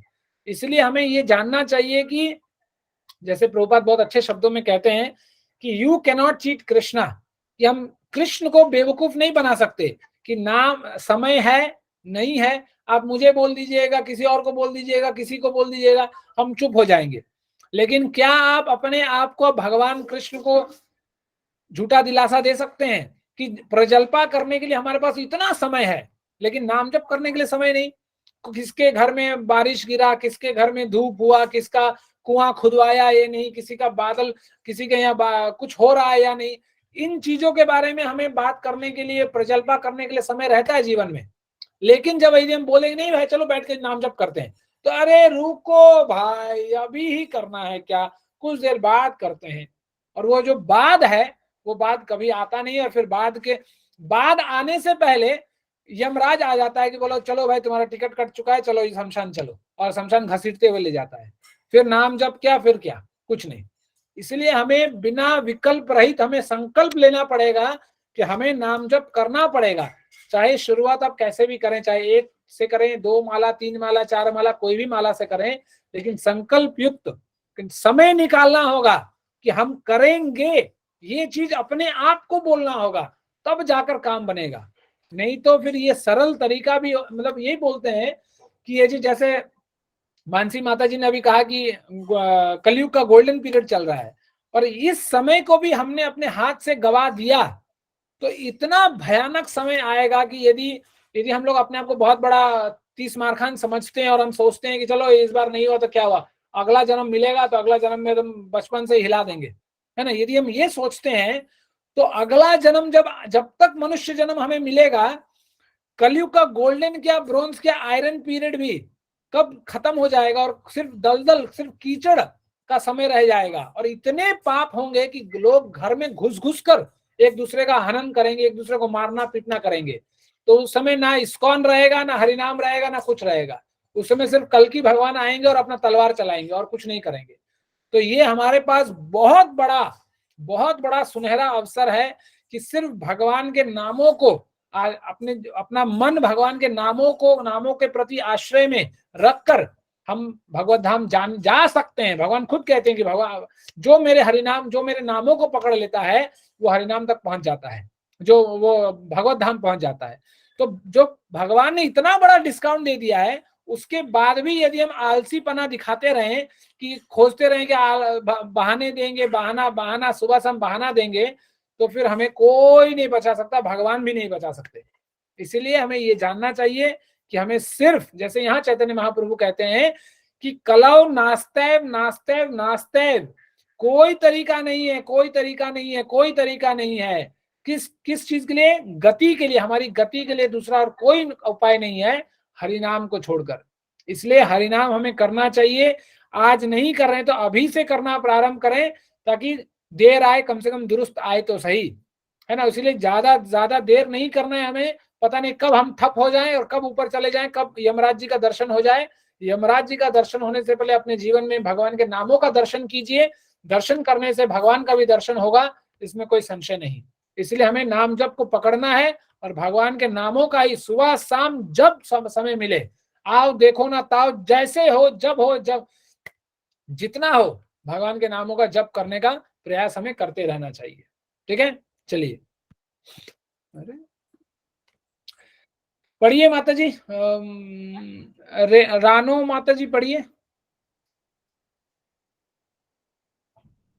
चलिए मैं पढ़ता हूँ। यस माता जी पढ़िए। प्रभु जी। हरे कृष्णा। यस माता जी पढ़िए। गोलोक का सबसे सस्ता और पक्का टिकट। हाँ, तो हम लोगों ने बहुत बार पढ़ा है ये कि गोलोक का सबसे सस्ता और पक्का टिकट है कि जब हम हरिनाम को पकड़ेंगे तब ये कोई मतलब इसमें डिस्काउंट नहीं है, कैंसलेशन नहीं है कि ट्रेन लेट हो जाएगा, टिकट कैंसिल हो जाएगा, ये हो जाएगा, वो हो जाएगा। जैसे गोस्वामी जी कहते हैं कि कलिजुग जोग न यज्ञ न ज्ञान, एक एक आधार नाम गुण गाना, कि सिर्फ कलयुग में सिर्फ एक हरिनाम ही है, भगवान के नाम का आधार ही है कि इस कलयुग से हम आगे निकल पाएंगे, नहीं तो दूसरा कोई उपाय नहीं। इसलिए बोलते हैं कि एक आधार, उन्होंने ये नहीं कहा कि दो आधार, तो बस वो यही कहते हैं कि सिर्फ एक आधार है, वो है भगवान का हरिनाम। और इसको जब हम जीवन में पकड़ लेंगे तो सीधा भगवान के गोलोक धाम में हम पहुंच जाएंगे, इसमें कोई संशय नहीं है। ठीक है, इसलिए हरिनाम का इतना महत्व है, और जितना जल्दी हो सके जो लोग कर रहे हैं वो अच्छी बात है, जो लोग कर रहे हैं वो और आगे बढ़ाएं। इसलिए शायद मैंने आप लोगों को बोला था कि मैं एक सत्र को प्रारंभ करने का प्रयास कर रहा हूं। मुझे पता नहीं कितने लोग जुड़ेंगे, लेकिन आप सब लोग स्वागत हैं, जितने लोग जुड़े। एकादशी स्पेशल उत्सव है ये, कि जो लोग ज्यादा जप करना चाहते हैं, जो लोग कहते हैं कि हमें समय नहीं है, जो लोग ज्यादा जप करना चाहते हैं, तो हर एकादशी के रात में, क्योंकि एकादशी करते करते एकादशी में जागरण का भी बहुत महत्व है, तो अभी हम लोग प्रयास करेंगे, धीरे धीरे आगे बढ़ेंगे। तो रात में 10 बजे से रात 11 बजे तक हम लोग हरिनाम करेंगे, 1 घंटा। उसमें कोई लेक्चर, कोई बातचीत कुछ नहीं होगा। 10 बजे ठीक आपका वीडियो ऑन हो जाएगा। तो आप जो भी लोग आप लोग जुड़ना चाहिए, जो भी भक्त लोग आप सब जुड़ना चाहते हैं, उसमें जुड़िए, और उसमें सिर्फ हम लोग 1 घंटे तक हरिनाम करेंगे और कुछ दूसरा कार्य नहीं होगा। ठीक है, हम लोग सब लोग अपना वीडियो ऑन करके हम लोग भगवान के नामों का स्मरण करते हुए 1 घंटा पूरा डेडिकेटेड 1 घंटा हम लोग एकादशी के रात में, ठीक है, रात 10 बजे से रात 11 बजे तक होगा। हरे कृष्ण प्रभु जी, कहिए है प्रभु जी? इस सोमवार से माता जी, सोमवार को एकादशी है, सोमवार से होगा माता जी। थैंक यू प्रभु जी, हरे कृष्ण। चलिए आगे चलिए।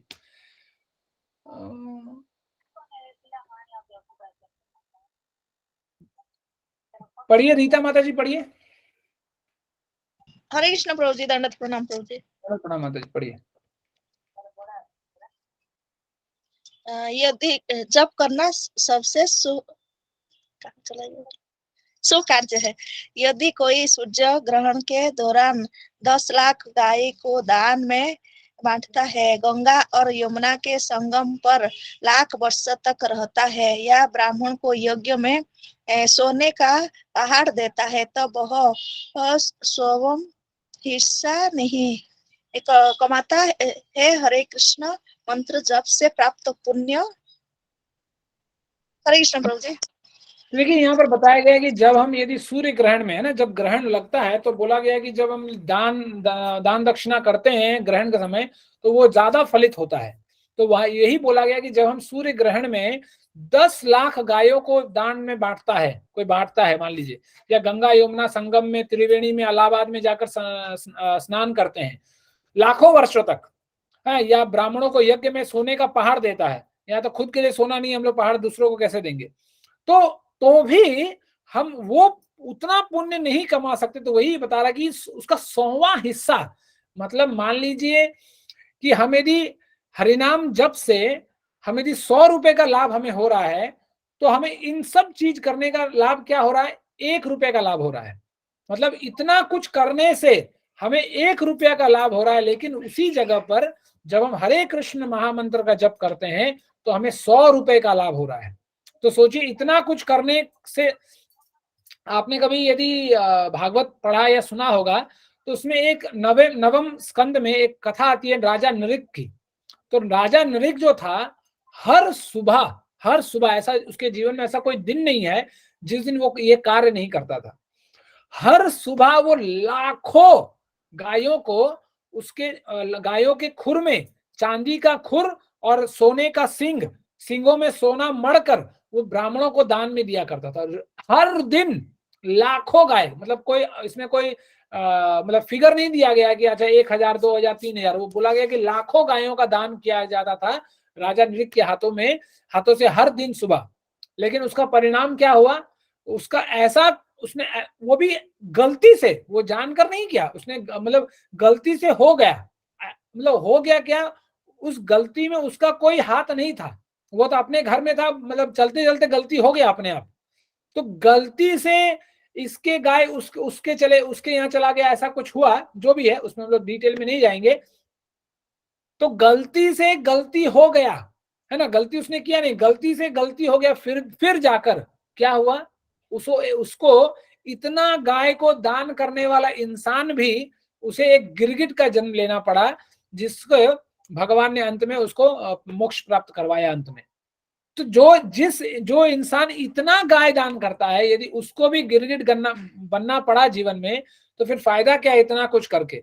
जहां की उसके उल्टे तरफ, जहां भगवान कह रहे हैं कि ये भगवान के नाम जप से ये उससे 1000 गुना ज्यादा, 100 गुना ज्यादा हमें पुण्य मिलता है, और भगवत धाम तो निश्चित है। जैसे यहाँ पर कहा गया पक्का टिकट है, ये गोलोक का पक्का टिकट है। तो जब पक्का टिकट हमारे पास है तो बाकी चीजों में हमें कम फोकस करना चाहिए और अपने मन को पूर्ण रूप से सिर्फ भगवान के नाम में ही केंद्रित करना चाहिए। ठीक है, चलिए पढ़िए, रुचि माता जी पढ़िए।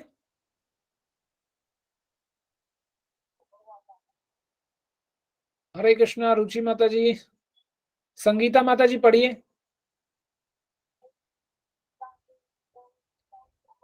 सोनिया माता जी पढ़िए। अरे कृष्ण गुरु, मैं पढ़ दूं गुरु?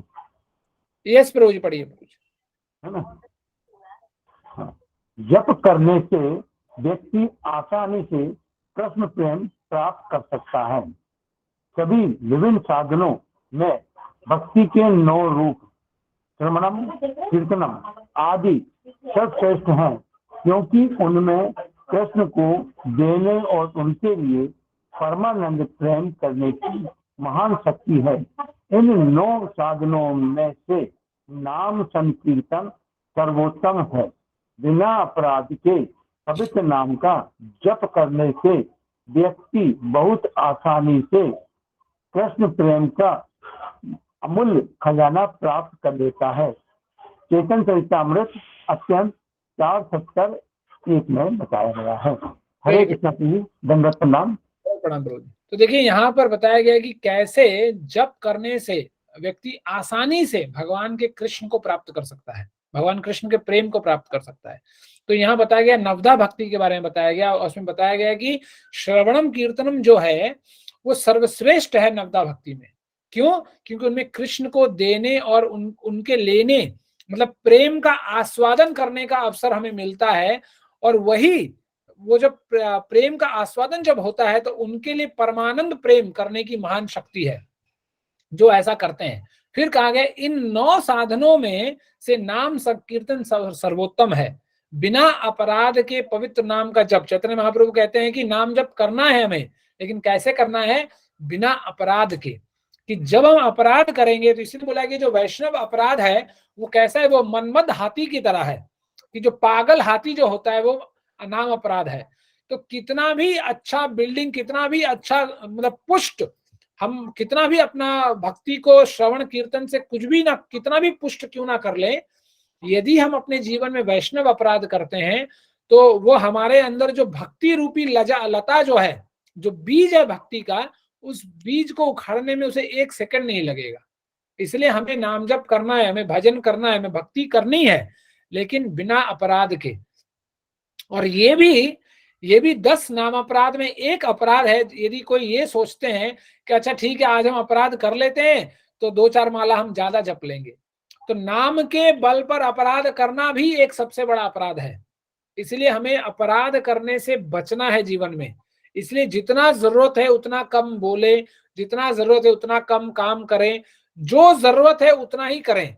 ज्यादा कभी कभी हम लोग मतलब जोश में हम लोग कभी कभी ऐसा कुछ कार्य कर जाते हैं, ऐसा कुछ कह जाते हैं जिससे वैष्णव अपराध हो जाती है।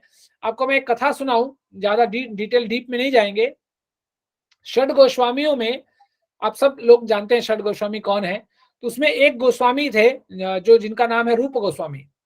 तो रूप गोस्वामी एक बार अपने भजन कुटीर में बैठकर भगवान के लीला का रसास्वादन कर रहे थे। वो देख रहे थे कैसे भगवान कृष्ण और भगवान श्रीमती राधा रानी एक दूसरे से बातचीत कर रहे हैं, एक दूसरे के साथ हास परिहास कर रहे हैं, उनका आस्वादन कर रहे थे वो। तो करते करते क्या हुआ कि एक बार उन्होंने वो मुस्कुराए, ऐसे ही बैठे बैठे, आंख बंद है उनकी कुटीर में, अपने कुटीर में बैठे हैं और नाम भगवान का स्मरण करते करते उन्होंने मुस्कुराया। जब भगवान और श्रीमती राधा रानी को देखा आपस में बातचीत करते हुए, हास परिहास करते हुए, तो वो मुस्कुरा उठे। तो जब मुस्कुरा उठे, तो जब जैसे उनकी कुटिया थी, उनके कुटिया का जो दरवाजा था उसमें तो दरवाजा था नहीं, तो हमारे जैसे आजकल तो नहीं कि डिजिटल लॉकर लगा हुआ है, ये लॉकर वो लॉकर, ऐसा नहीं। उनके घर में तो उनकी कुटिया में दरवाजा ही नहीं था। तो उनके घर के सामने से एक वृद्ध वैष्णव गुजर रहे थे, जो थोड़े अपंग से थे। तो जब वो गुजर रहे थे और इधर रूप गोस्वामी अपने भगवान के स्मरण करते हुए थोड़ा हंस रहे थे, मुस्कुरा रहे थे, तो जब वो वैष्णव उधर से गुजरा तो उन्होंने रूप गोस्वामी को देख लिया कि वो मुस्कुरा रहा है। तो जब ऐसा उन्होंने देखा कि ये रूप गोस्वामी, ये गोस्वामी एक साधु अपने कुटीर में बैठकर मुस्कुरा रहा है मुझे देखकर, उन्हें लगा कि हो सकता है कि मैं अपंग हूं, मैं लंगड़ाते हुए जा रहा हूं, इसलिए ये मुस्कुरा रहा है। तो उनका मन शुद्ध हो गया। जैसे ही उनका मन शुद्ध हो गया, वैसे ही वो जो भगवान रूप गोस्वामी जो दृश्य देख रहे थे, श्रीमती राधा रानी और भगवान कृष्ण का एक दूसरे से बातचीत करते हुए का दृश्य जो देख रहे थे, वो दृश्य अपने आप चला गया। तो फिर उन्हें समझ में नहीं आया और उसके बाद उन्होंने बहुत प्रयास किया कि भगवान को मैं देख सकूं, भगवान का दर्शन कर सकूं, भगवान क्या लीला कर रहे हैं उनका दर्शन कर सकूं, लेकिन वो देख नहीं पाए। फिर ऐसा करते करते फिर उन्होंने बहुत दिन बीत गए, अब उनका दर्शन ही नहीं हो रहे हैं भगवान का। तो फिर क्या हुआ कि उन्होंने फिर सनातन गोस्वामी से ये बात कही कि ऐसा हुआ है। फिर पता नहीं क्या हुआ कि क्या अपराध हो गया, मुझे हो ही नहीं रहा है मुझे। तो फिर उन्होंने बोला अच्छा ठीक है, काम करते हैं, अपने पूरे गांव में भंडारा रखवाते हैं, सब वैष्णवों को बुलाते हैं और सब वैष्णवों से हम लोग विनती करेंगे यदि किसी के भी प्रति हमारा अपराध हो गया हो तो हमें क्षमा कीजिए बोल के। तो सब लोगों से पूछा गया कि भाई जाने अनजाने में कोई अपराध हो गया तो माफ कीजिए, माफ कर दीजिए बोल के। तो सब लोगों ने बोला भाई कोई अपराध नहीं हुआ, कोई अपराध नहीं हुआ। फिर ये जो साधु बाबा थे जो लंगड़ाते हुए जा रहे थे उस दिन, ये भी वहां आए थे उस दिन। जब इनसे पूछा गया तब उन्होंने बोला कि हाँ मेरा मन शुद्ध हो गया था जब मैंने आपको देखा कि मेरी लड़कपन के लिए मैं लंगड़ा रहा हूं, मैं अपंग की अवस्था को आप देखकर हंस रहे हैं, मुस्कुरा रहे हैं। तो जब उन्होंने रूप गोस्वामी को कहा तो रूप गोस्वामी पूर्ण रूप से दंडवत हो गए कि भाई माफ कर दीजिए। मतलब अब सोचिए, तो फिर उन्होंने माफ कर दिया। फिर इन्होंने बताया कि नहीं मैं ऐसा कुछ नहीं करना चाहता था, वो तो मैं लीला रस आस्वादन कर रहा था, ना चाहते भी हो गया। तो अब जरा सोचिए कि रूप गोस्वामी हमारा तो स्तर ही नहीं है, हम तो मतलब बोल सकते हैं, कंपेयर तो दूर की बात है, हम सोच भी नहीं सकते। कहाँ रूप गोस्वामी है ना, जो भगवान के मतलब निजी पार्षद हैं, है ना, वो मंजरी हैं, मतलब गोलोक धाम में वो मंजरी का रोल प्ले करते हैं। रूप गोस्वामी से अनजाने में एक वैष्णव अपराध हो गया तो भगवान उनको दृश्यमान नहीं हो सके फिर भगवान उनके प्रति। तो हमारे जैसे बेवकूफ लोग, हमारे जैसे जो सुबह शाम दिन रात पाप ही पाप में मतलब लुझे हुए हैं, उनका फिर क्या होगा, क्या हाल होगा।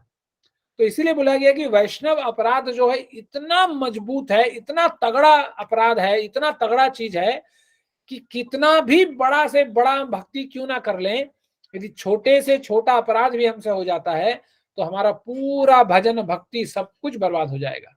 इसलिए यहाँ चैतन्य महाप्रभु बहुत जोर देकर कहते हैं कि हमें नाम जप करना है, लेकिन बिना अपराध के।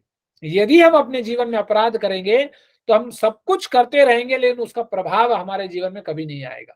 इसलिए हमें नाम जप करना है, हमें भक्ति करनी है, हमें सब कुछ करना है, लेकिन बिना नाम अपराध को भी ध्यान में रखते हुए कि चाहकर ना चाहकर भी हमें किसी के प्रति कभी भी अपराध, किसी वैष्णव के प्रति अपराध ताकि हमारे हाथ से ना हो जाए, क्योंकि एक बार हुआ तो हमारा फिर जीवन गया।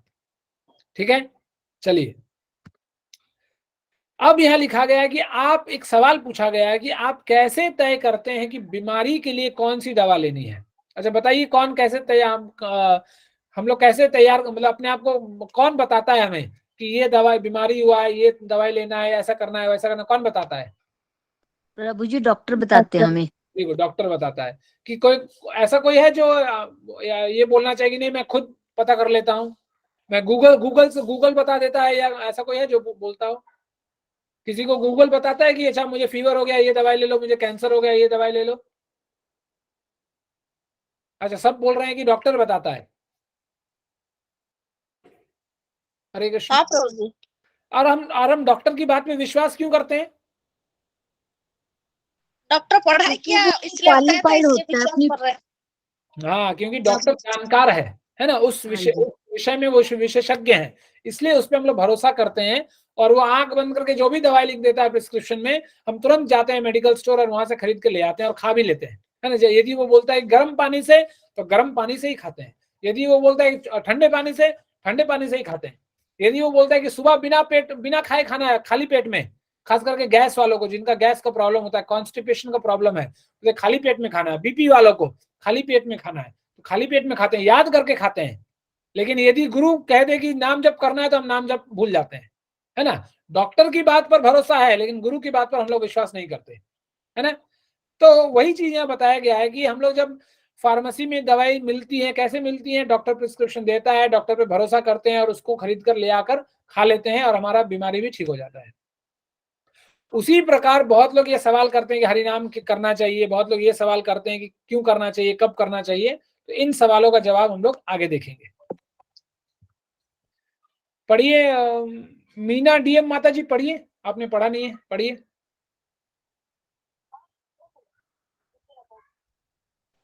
दंडवत प्रणाम प्रभु जी। दंडवत प्रणाम माता जी, हरे कृष्णा, पढ़िए।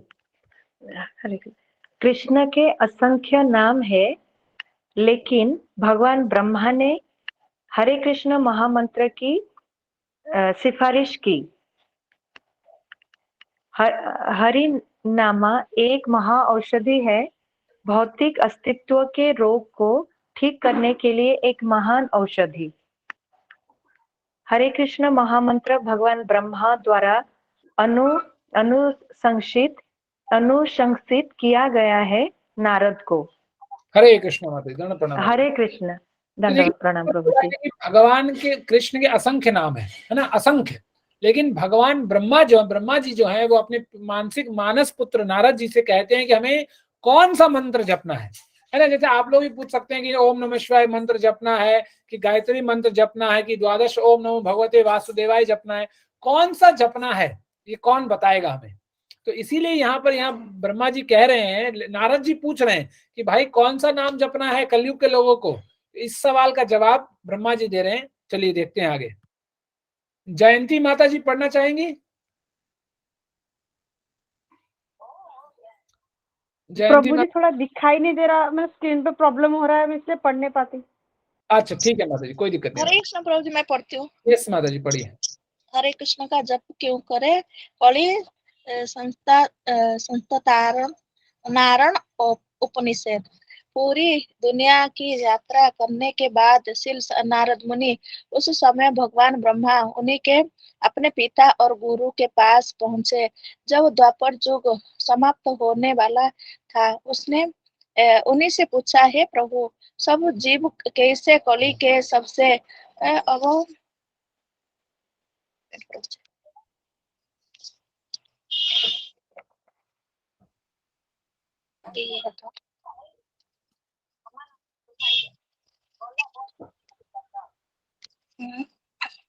अब क्रमित युग से जो कि शुरू होने वाला है, खुद को मुक्त करने में सक्षम होंगे। भगवान ब्रह्मा ने उत्तर दिया, आपने मानवता के लाभ के लिए सबसे महत्वपूर्ण और प्रासंगिक प्रश्न पूछा है। अब मैं आपको वैदिक साहित्य का सबसे छुपा हुआ रहस्य बताऊंगा, जिसी के मदद से हर कोई आसानी से कली के इस सबसे खतरनाक युग को पार कर सकता है। केवल मूल भक्तों और परम पुरुषोत्तम भगवान नारायण के दिव्य नाम का जप करने से कलियुग में सभी पाप का नाश हो जाएगा। हरे कृष्ण प्रभु जी। हरे कृष्ण माता जी। तो देखिए नारद मुनि, आप लोग जैसे आप लोग जानते हैं, जैसे उनको ब्लैंकेट अप्रूवल मिला है, उनको कोई वीजा पासपोर्ट की जरूरत नहीं पड़ती, चाहे वो अमेरिका जाए, कहीं भी जाए, स्वर्ग लोक से नरक लोक जाए।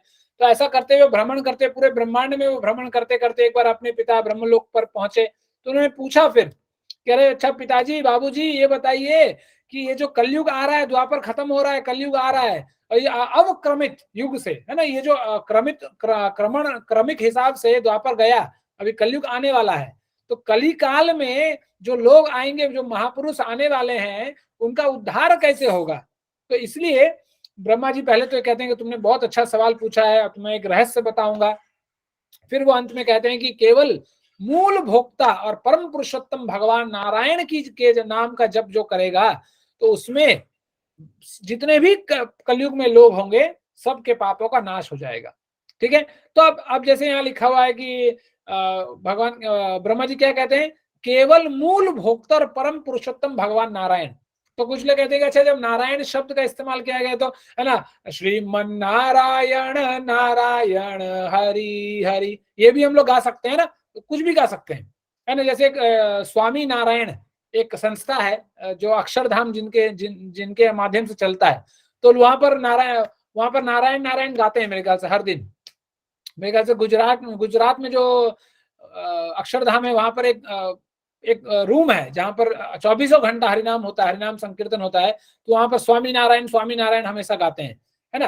तो इस तरह हो सकता है कि स्वामी नारायण शब्द का इस्तेमाल करने के लिए कहा गया है, तो यह कंफ्यूजन है। तो इस कंफ्यूजन को कैसे ब्रह्मा जी दूर करते हैं, चलिए देखते हैं।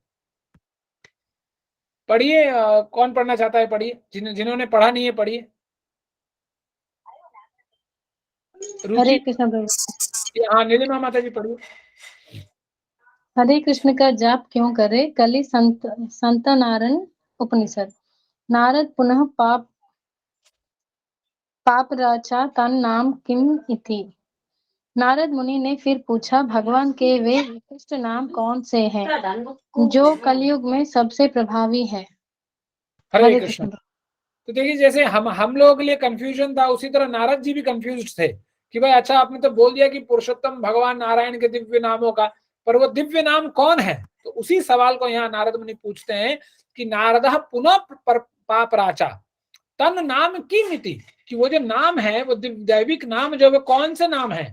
तो नारद मुनि पूछते हैं कि भगवान के वे विशिष्ट नाम कौन से हैं जो कलयुग में सबसे प्रभावी हैं। और ये जो पूरा जो वार्तालाप है वो कहाँ है, कली संतानारण उपनिषद में पूर्ण रूप से विस्तार से दिया गया है कि नारद मुनि कौन कौन से प्रश्न करते हैं, उन प्रश्नों का उत्तर क्या किस किस भाव से किस किस तरह ब्रह्मा जी देते हैं। तो यदि आपको डिटेल में इन डेप्थ में पढ़ना है तो ये उपनिषद आप लेकर पढ़ सकते हैं आप। ठीक है, चलिए तो देखिए अब ब्रह्मा जी क्या इसका जवाब दे रहे हैं। कौन पढ़ना चाहेगा, रुचि माता जी पढ़िए या सुजाता माता जी पढ़िए। सुजाता माता जी पढ़िए। हरे कृष्णा प्रभु जी, मैं पढ़ूं? यस माता जी पढ़िए। हरे कृष्ण का जाप क्यों करें, कली संतानरण उपनिषद। सा होवका हिरण्य गर्भा, हरे कृष्ण कृष्ण कृष्ण हरे हरे, हरे राम राम राम हरे हरे। इति षोडशकं नमनम कली कलमाशा नाशनम नटा पर तरोपाय सर्ववेदुषु दृश्यते। काली संतारण उपनिषद। भगवान ब्रह्मा ने उत्तर दिया, हरे कृष्ण कृष्ण कृष्ण हरे हरे, हरे राम राम राम हरे हरे। यह 16 शब्द मंत्र विशेष रूप से काली के समस्त कल्मषों को पूरी तरह से नष्ट करने के लिए है। कलयुग के दूषित होने से अपने आप को बचाने के लिए सभी वेदों में 16 शब्दों के इस मंत्र के जाप के अलावा कोई विकल्प नहीं है। हरे कृष्ण माता जी, धन्यवाद माता जी। तो देखिए यहाँ भगवान ब्रह्मा जी ने बड़ा सरल तरीके से, बड़ा सरल हिंदी में यहाँ ब्रह्मा जी ने नारद जी को बताया कि बॉस कोई दूसरा तरीका नहीं है। इति षोडशकम नमः कली कलमशा नाशनम, कि इस कलयुग के कलमश को नाश करने का यदि किसी के पास शक्ति है तो ये षोडशकम मतलब 16 अक्षरों का जो ये मंत्र है, ये मंत्र महामंत्र है जो वही इस कलयुग में प्रभाव दिखा सकता है, दूसरा कोई उपाय नहीं है। तो जब जैसे हम लोग डॉक्टर पर विश्वास कर लेते हैं, डॉक्टर से जान पहचान ना होने के बावजूद, उसी तरह हम लोग अपने वेद शास्त्रों को तो अपना मानते नहीं, हम लोग सिर्फ अपने फिल्म स्टारों को, शाहरुख खान और सलमान खान को ही अपना मानते हैं। तो सलमान खान चाहे वो ब्रेसलेट पहन लेता है तो हम लोग भी पहनने लगते हैं, चाहे वो बीच से मांग फाड़ कर बड़े बड़े बाल रखना लगता है तो वो भी रख लेते हैं। लेकिन जब ब्रह्मा जी जो कह रहे हैं तो इस बात को हम लोग कभी नहीं मानते। लेकिन यदि इस बात को हम मान ले ब्रह्मा जी को अपना मानकर, क्यों ब्रह्मा जी को अपना मानना है, क्योंकि ब्रह्मा जी जिधर से आए हैं, जो सोर्स है, उसका हमारा भी सोर्स वही है। भगवान कृष्ण ही सबसे सर्वोपरि है और सब चीज का सोर्स, सब चीज का मूल जो है भगवान कृष्ण है। तो ब्रह्मा जी भी अपने भाई ही लगे, वो बड़े भाई हैं, हम लोग छोटे भाई हैं, वो अलग बात है। हम लोग बेवकूफ भाई हैं, वो इंटेलिजेंट भाई है, इसलिए वो ब्रह्मा बनकर बैठा है। तो यदि हम लोग जो अपने बड़े भैया का बात मान लेंगे तो हमारा काम बन जाएगा। इसीलिए जो शास्त्रों में लिखा गया है, जो शास्त्रों में जो बताया गया है, वो बिल्कुल 100%। आज एक कोई किसी ने वीडियो भेजा था कि मोदी जी ने भगवत गीता का इंट्रोडक्शन कराया है सिलेबस में, ये वो। तो हमारे घर में इसी की चर्चा चल रही थी, तो मैं बोला कि ये मैं कम से कम आज 5 साल हो गए मैं सुन ही रहा हूँ कि चल रहा है ये बात, लेकिन कब होगा पता नहीं। ठीक है, मोदी जी कुछ तो कर रहे हैं, कोई नहीं कर रहा था, कम से कम ये कर तो रहे हैं। तो इसी तरह भगवत गीता हमारे जीवन में चाहिए, और ये जो हरिनाम है ये भी हमारे जीवन में चाहिए। क्यों? क्योंकि ऑथराइज्ड डॉक्टर है ना, ऑथराइज्ड डॉक्टर ब्रह्मा जी कह रहे हैं, और इनको पूर्ण ज्ञान है। जो ये 2-4 किताब पढ़कर एमबीबीएस बनकर जो पढ़ लेते हैं वो भी गलती कर लेते हैं, लेकिन ब्रह्मा जी जो कह रहे हैं वो शास्त्रों में लिखा हुआ है, और ब्रह्मा जी कभी गलती जल्दी नहीं करते। वो भगवान की लीला में कर लेते हैं, और भगवान की लीला को पुष्ट करने के लिए, लेकिन ऐसे द बेस्ट इंटेलिजेंट क्रिएटर बोल सकते हैं एक तरीके से, जो भौतिक दुनिया का सृजन करता है, वो है ब्रह्मा जी। तो इसलिए जब ब्रह्मा जी कह रहे हैं, इसमें कोई शंका, इसमें कोई संशय नहीं करना चाहिए हमें जीवन में, और आंख बंद करके उनको फॉलो कीजिए, ताकि जो वो कह रहे हैं कि कलयुग के दूषित होने से अपने आप को जो बचाना चाहते हैं, उनके लिए सभी वेदों में 16 शब्दों के इस मंत्र का जाप के अलावा कोई विकल्प नहीं है, कोई ऑल्टरनेट नहीं है, कोई सब्स्टिट्यूट नहीं है। तो इसलिए जो भी मंत्र इधर उधर हैं वो जपे ना जने, वो आपकी मर्जी है, लेकिन जो शास्त्र कह रहा है, जहां ब्रह्मा जी स्वयं अपने मुख से अपने मानस पुत्र नारद जी को कह रहे हैं कि ये षोडशक मंत्र को के अलावा दूसरा कोई उपाय नहीं है, दूसरा कोई विकल्प नहीं है जो हमें भगवत धाम पहुंचा सके। तो इस चीज को हमें भरोसा लेना चाहिए, और इस महामंत्र का हमें अपने जीवन में अमल करना चाहिए, और इस महामंत्र का जप करना चाहिए। ठीक है, चलिए।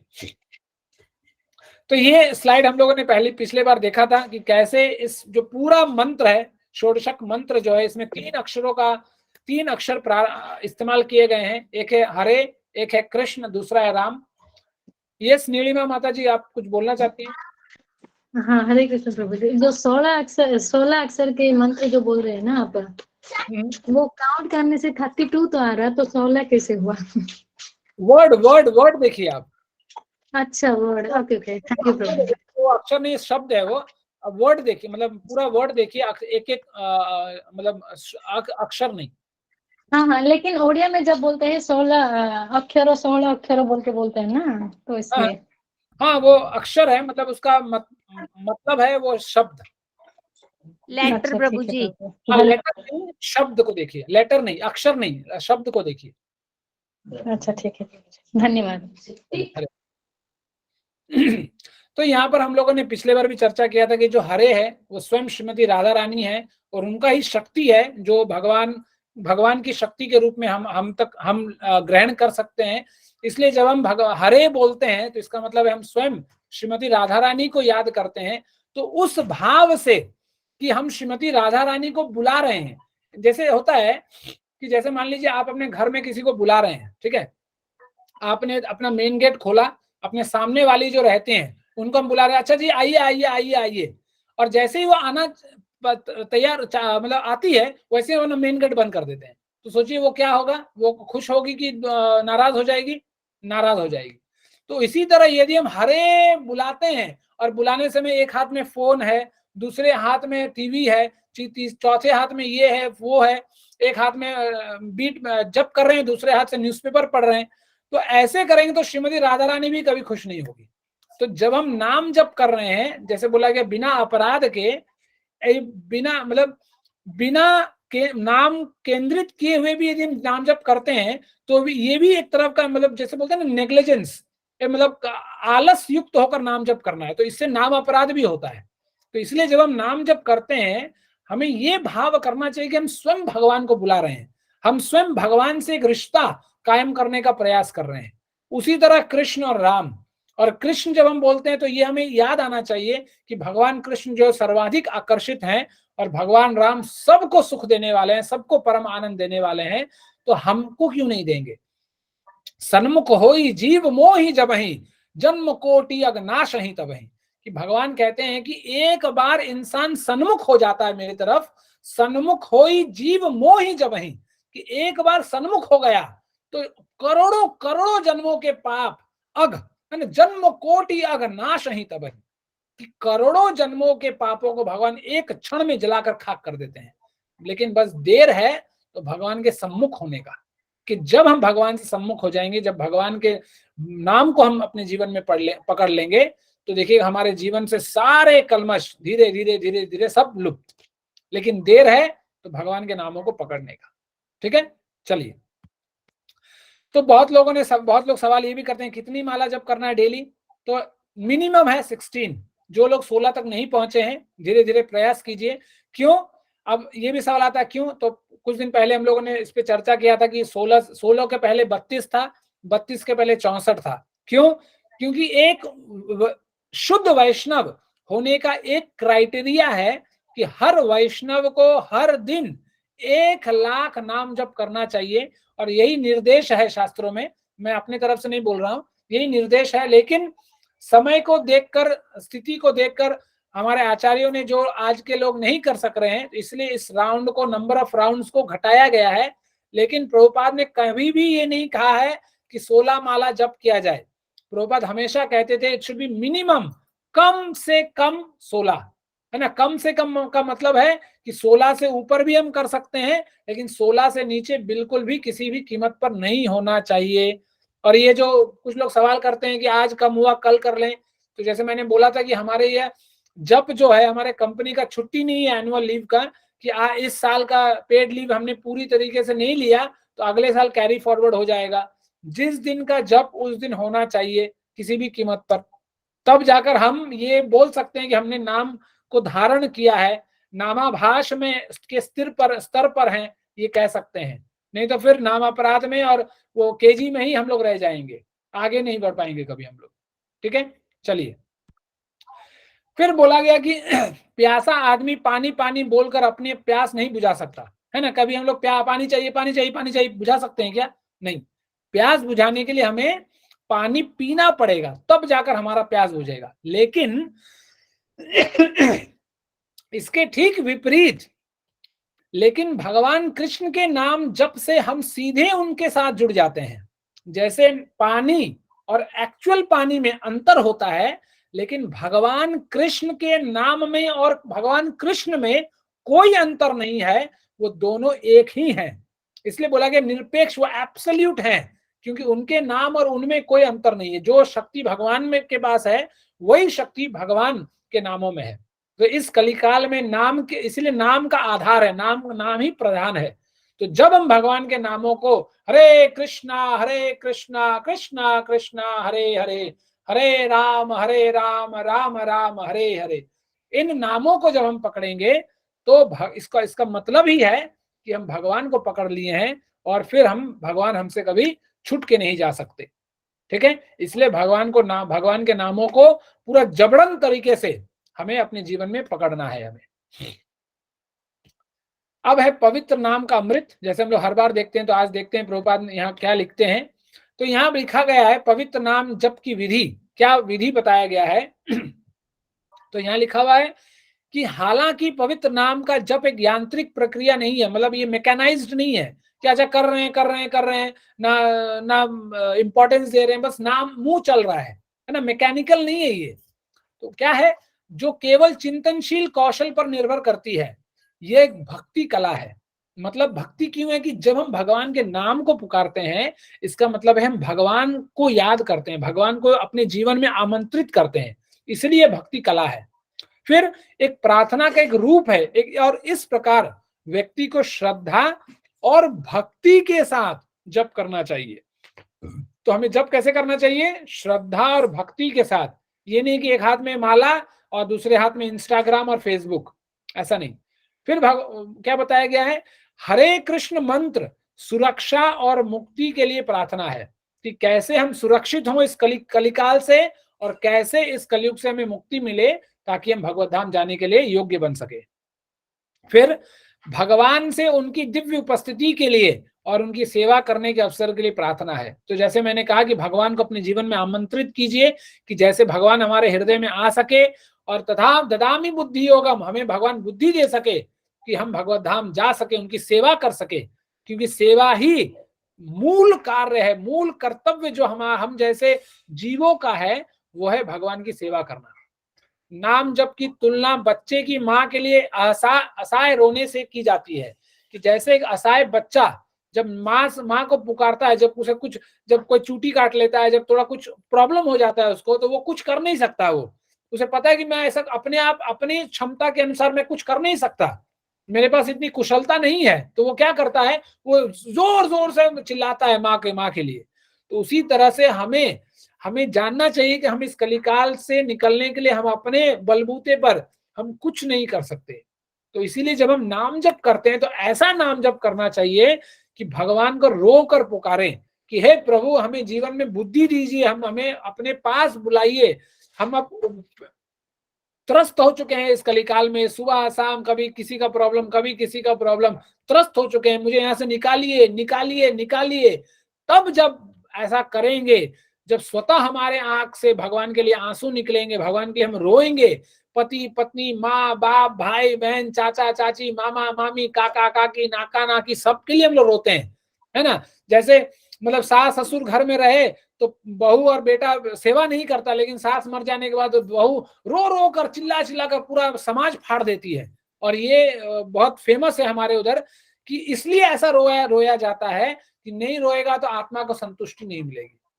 अरे भाई, जब तक था तब तक तो सेवा करे नहीं, और जब मर गया है तब रो रो के चिल्ला रहे हैं कि अरे मर गया मर गया मर गया, क्या फायदा है। तो ऐसा नहीं, हमें रोना है भगवान के लिए जो हमारे असली सुहृदय है। तो जब हम ऐसा करेंगे तब भगवान का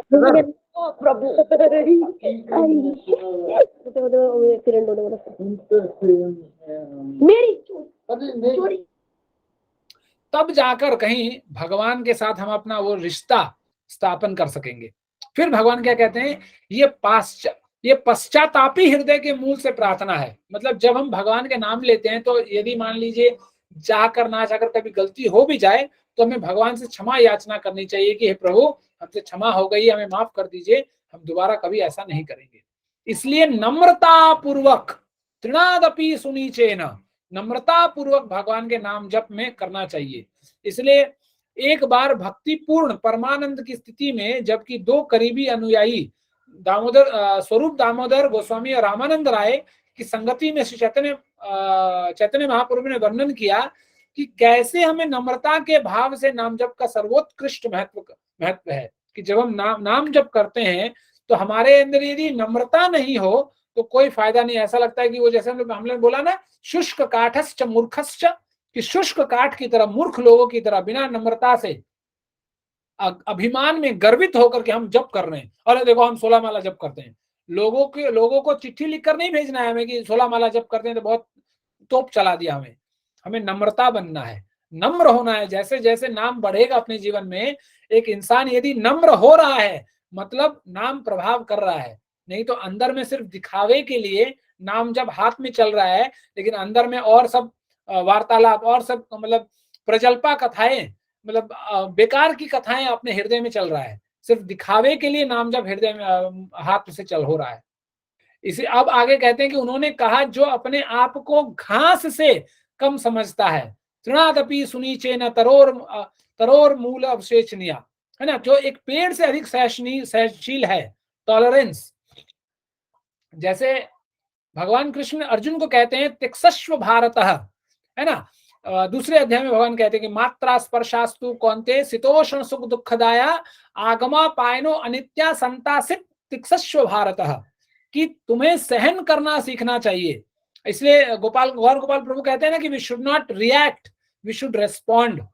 कि हमें कुछ भी हो, हमें कोई किसी भी क्रिया के प्रति हमारा प्रतिक्रिया तुरंत जाहिर नहीं करना चाहिए। हमें सुनना चाहिए, सोचना चाहिए, ध्यान लगाइए कि भाई क्या हुआ, मामला क्या है, तब जाकर अपना गंतव्य, अपना मतलब जो भी विचार हो हमें पेश करना चाहिए। लेकिन हम लोग क्या करते हैं, हमेशा बोलने के लिए तत्पर रहते हैं कि बोल देंगे काम बन जाएगा, लेकिन काम बनता नहीं, काम बिगड़ जाता है। इसलिए हमारे अंदर सहनशील होना चाहिए कि थोड़ा आराम से अपना टेक अ स्टेप बैक, जैसे हम अंग्रेजी में कहते हैं ना कि हमेशा लुक बिफोर यू लीप, कि जब हम बोलना हम प्रयास चालू करते हैं तो बोलने से पहले हम बोलना क्या चाहते हैं और उससे होगा क्या, इस चीज के बारे में हमें हमेशा ध्यान रखना चाहिए। फिर भगवान कहते हैं जो व्यक्तिगत सम्मान की उम्मीद नहीं करता है ना, कि मुंह मियां मिट्टू को, ऐसा नहीं होना चाहिए कि अरे हम नाम जप करें तो लोग देखो मेरा बड़ाई करना चाहिए तब काम होगा, ऐसा भाव नहीं होना चाहिए हमारे अंदर। लेकिन हमेशा दूसरों को सम्मान देने के लिए तैयार रहता है। खुद के लिए सम्मान का भूख नहीं होना चाहिए, लेकिन दूसरों को हमेशा सम्मान दीजिए। चैतन्य महाप्रभु कह रहे हैं वो हमेशा भगवान के पवित्र नाम का जप कर सकता है, वो हमेशा भगवान के नाम जप में लगा रहता है। इस प्रसिद्ध श्लोक पर टिप्पणी करते हुए श्री चैतन्य चरितामृत में कृष्णदास कविराज गोस्वामी कहते हैं कि इस श्लोक को पवित्र नाम के धागे पर पिरोएं और निरंतर स्मरण के लिए इसे अपने गर्दन पर पहने, मतलब हमेशा अपने मुख से इस नाम का जप करते रहें। व्यक्ति को सख्ती से पालन करना चाहिए कि हमेशा भगवान के नामों का संकल्प पूर्वक नाम जप करना चाहिए। इस श्लोक में भगवान चैतन्य महाप्रभु द्वारा दिए गए सिद्धांत हैं। यदि कोई बस ऐसा करता है तो निश्चित रूप से वो जीवन के अंतिम लक्ष्य जो हमारे कृष्ण हैं उनको प्राप्त करेगा, इसमें कोई दोराहा नहीं। ये कृष्णदास कविराज गोस्वामी अपनी व्याख्या में लिखते हैं। ठीक है, तो अब है प्रचार ही सार। जैसे चैतन्य भक्ति सिद्धांत सरस्वती ठाकुर कहते हैं कि जो प्रचार नहीं करता भगवान नामों का वो शव तुल्य है। तो इसीलिए इस पर भगवान क्या कहते हैं, क्या लिखा हुआ है कि जब तक किसी को प्रभु द्वारा शक्ति नहीं दी जाती तब तक कोई भी पवित्र नामों को पूरे विश्व में नहीं फैला सकता है। पूरे ब्रह्मांड में उन लोगों को बचाने के लिए जो उनसे नहीं मिल सके, श्री चैतन्य महाप्रभु ने व्यक्तिगत रूप से शुद्ध भक्तों के शरीर में प्रवेश किया। इस प्रकार उन्होंने जीव को अपने शुद्ध भक्तों में इतनी भक्ति प्रकट करके उन्हें सशक्त बनाया कि अन्य सभी देशों के लोग उन्हें देखकर भक्त बन गए। जब तक किसी को भगवान श्री चैतन्य महाप्रभु द्वारा सशक्त नहीं किया जाता तब तक कोई भी दुनिया भर में हरे कृष्ण महामंत्र के पवित्र नामों का प्रसार नहीं कर सकता। ऐसा करने वाले व्यक्ति सशक्त होते हैं, इसलिए उन्हें कभी कभी शक्त्यावेश कहा गया है, शक्त्यावेश अवतार। जैसे व्यासदेव मुनि शक्त्यावेश अवतार हैं क्योंकि वे चैतन्य महाप्रभु की शक्ति से संपन्न होते हैं। तो यही बताया गया कि हमें प्रचार प्रसार करने के लिए सबसे पहले महाप्रभु को प्रार्थना करना चाहिए, नित्यानंद प्रभु से प्रार्थना करनी चाहिए कि हे प्रभु हमें ऐसा बुद्धि दीजिए ताकि हम आपके नामों का प्रचार प्रसार कर सकें, ताकि धीरे धीरे हम पहले तो हम ज्ञान अर्जित करें और फिर ज्ञान अर्जन करने के बाद हम भी आगे चलकर भगवान के नाम प्रचार में लगे, ताकि भगवान चैतन्य महाप्रभु और नित्यानंद प्रभु दोनों हमसे खुश हों और भगवान के नाम रूपी जो निधि है, जो खजाना है, नाम का जो खजाना है, वो हम पर हमेशा वो बरसाते रहे। ठीक है, तो ये था आज का इस सत्र।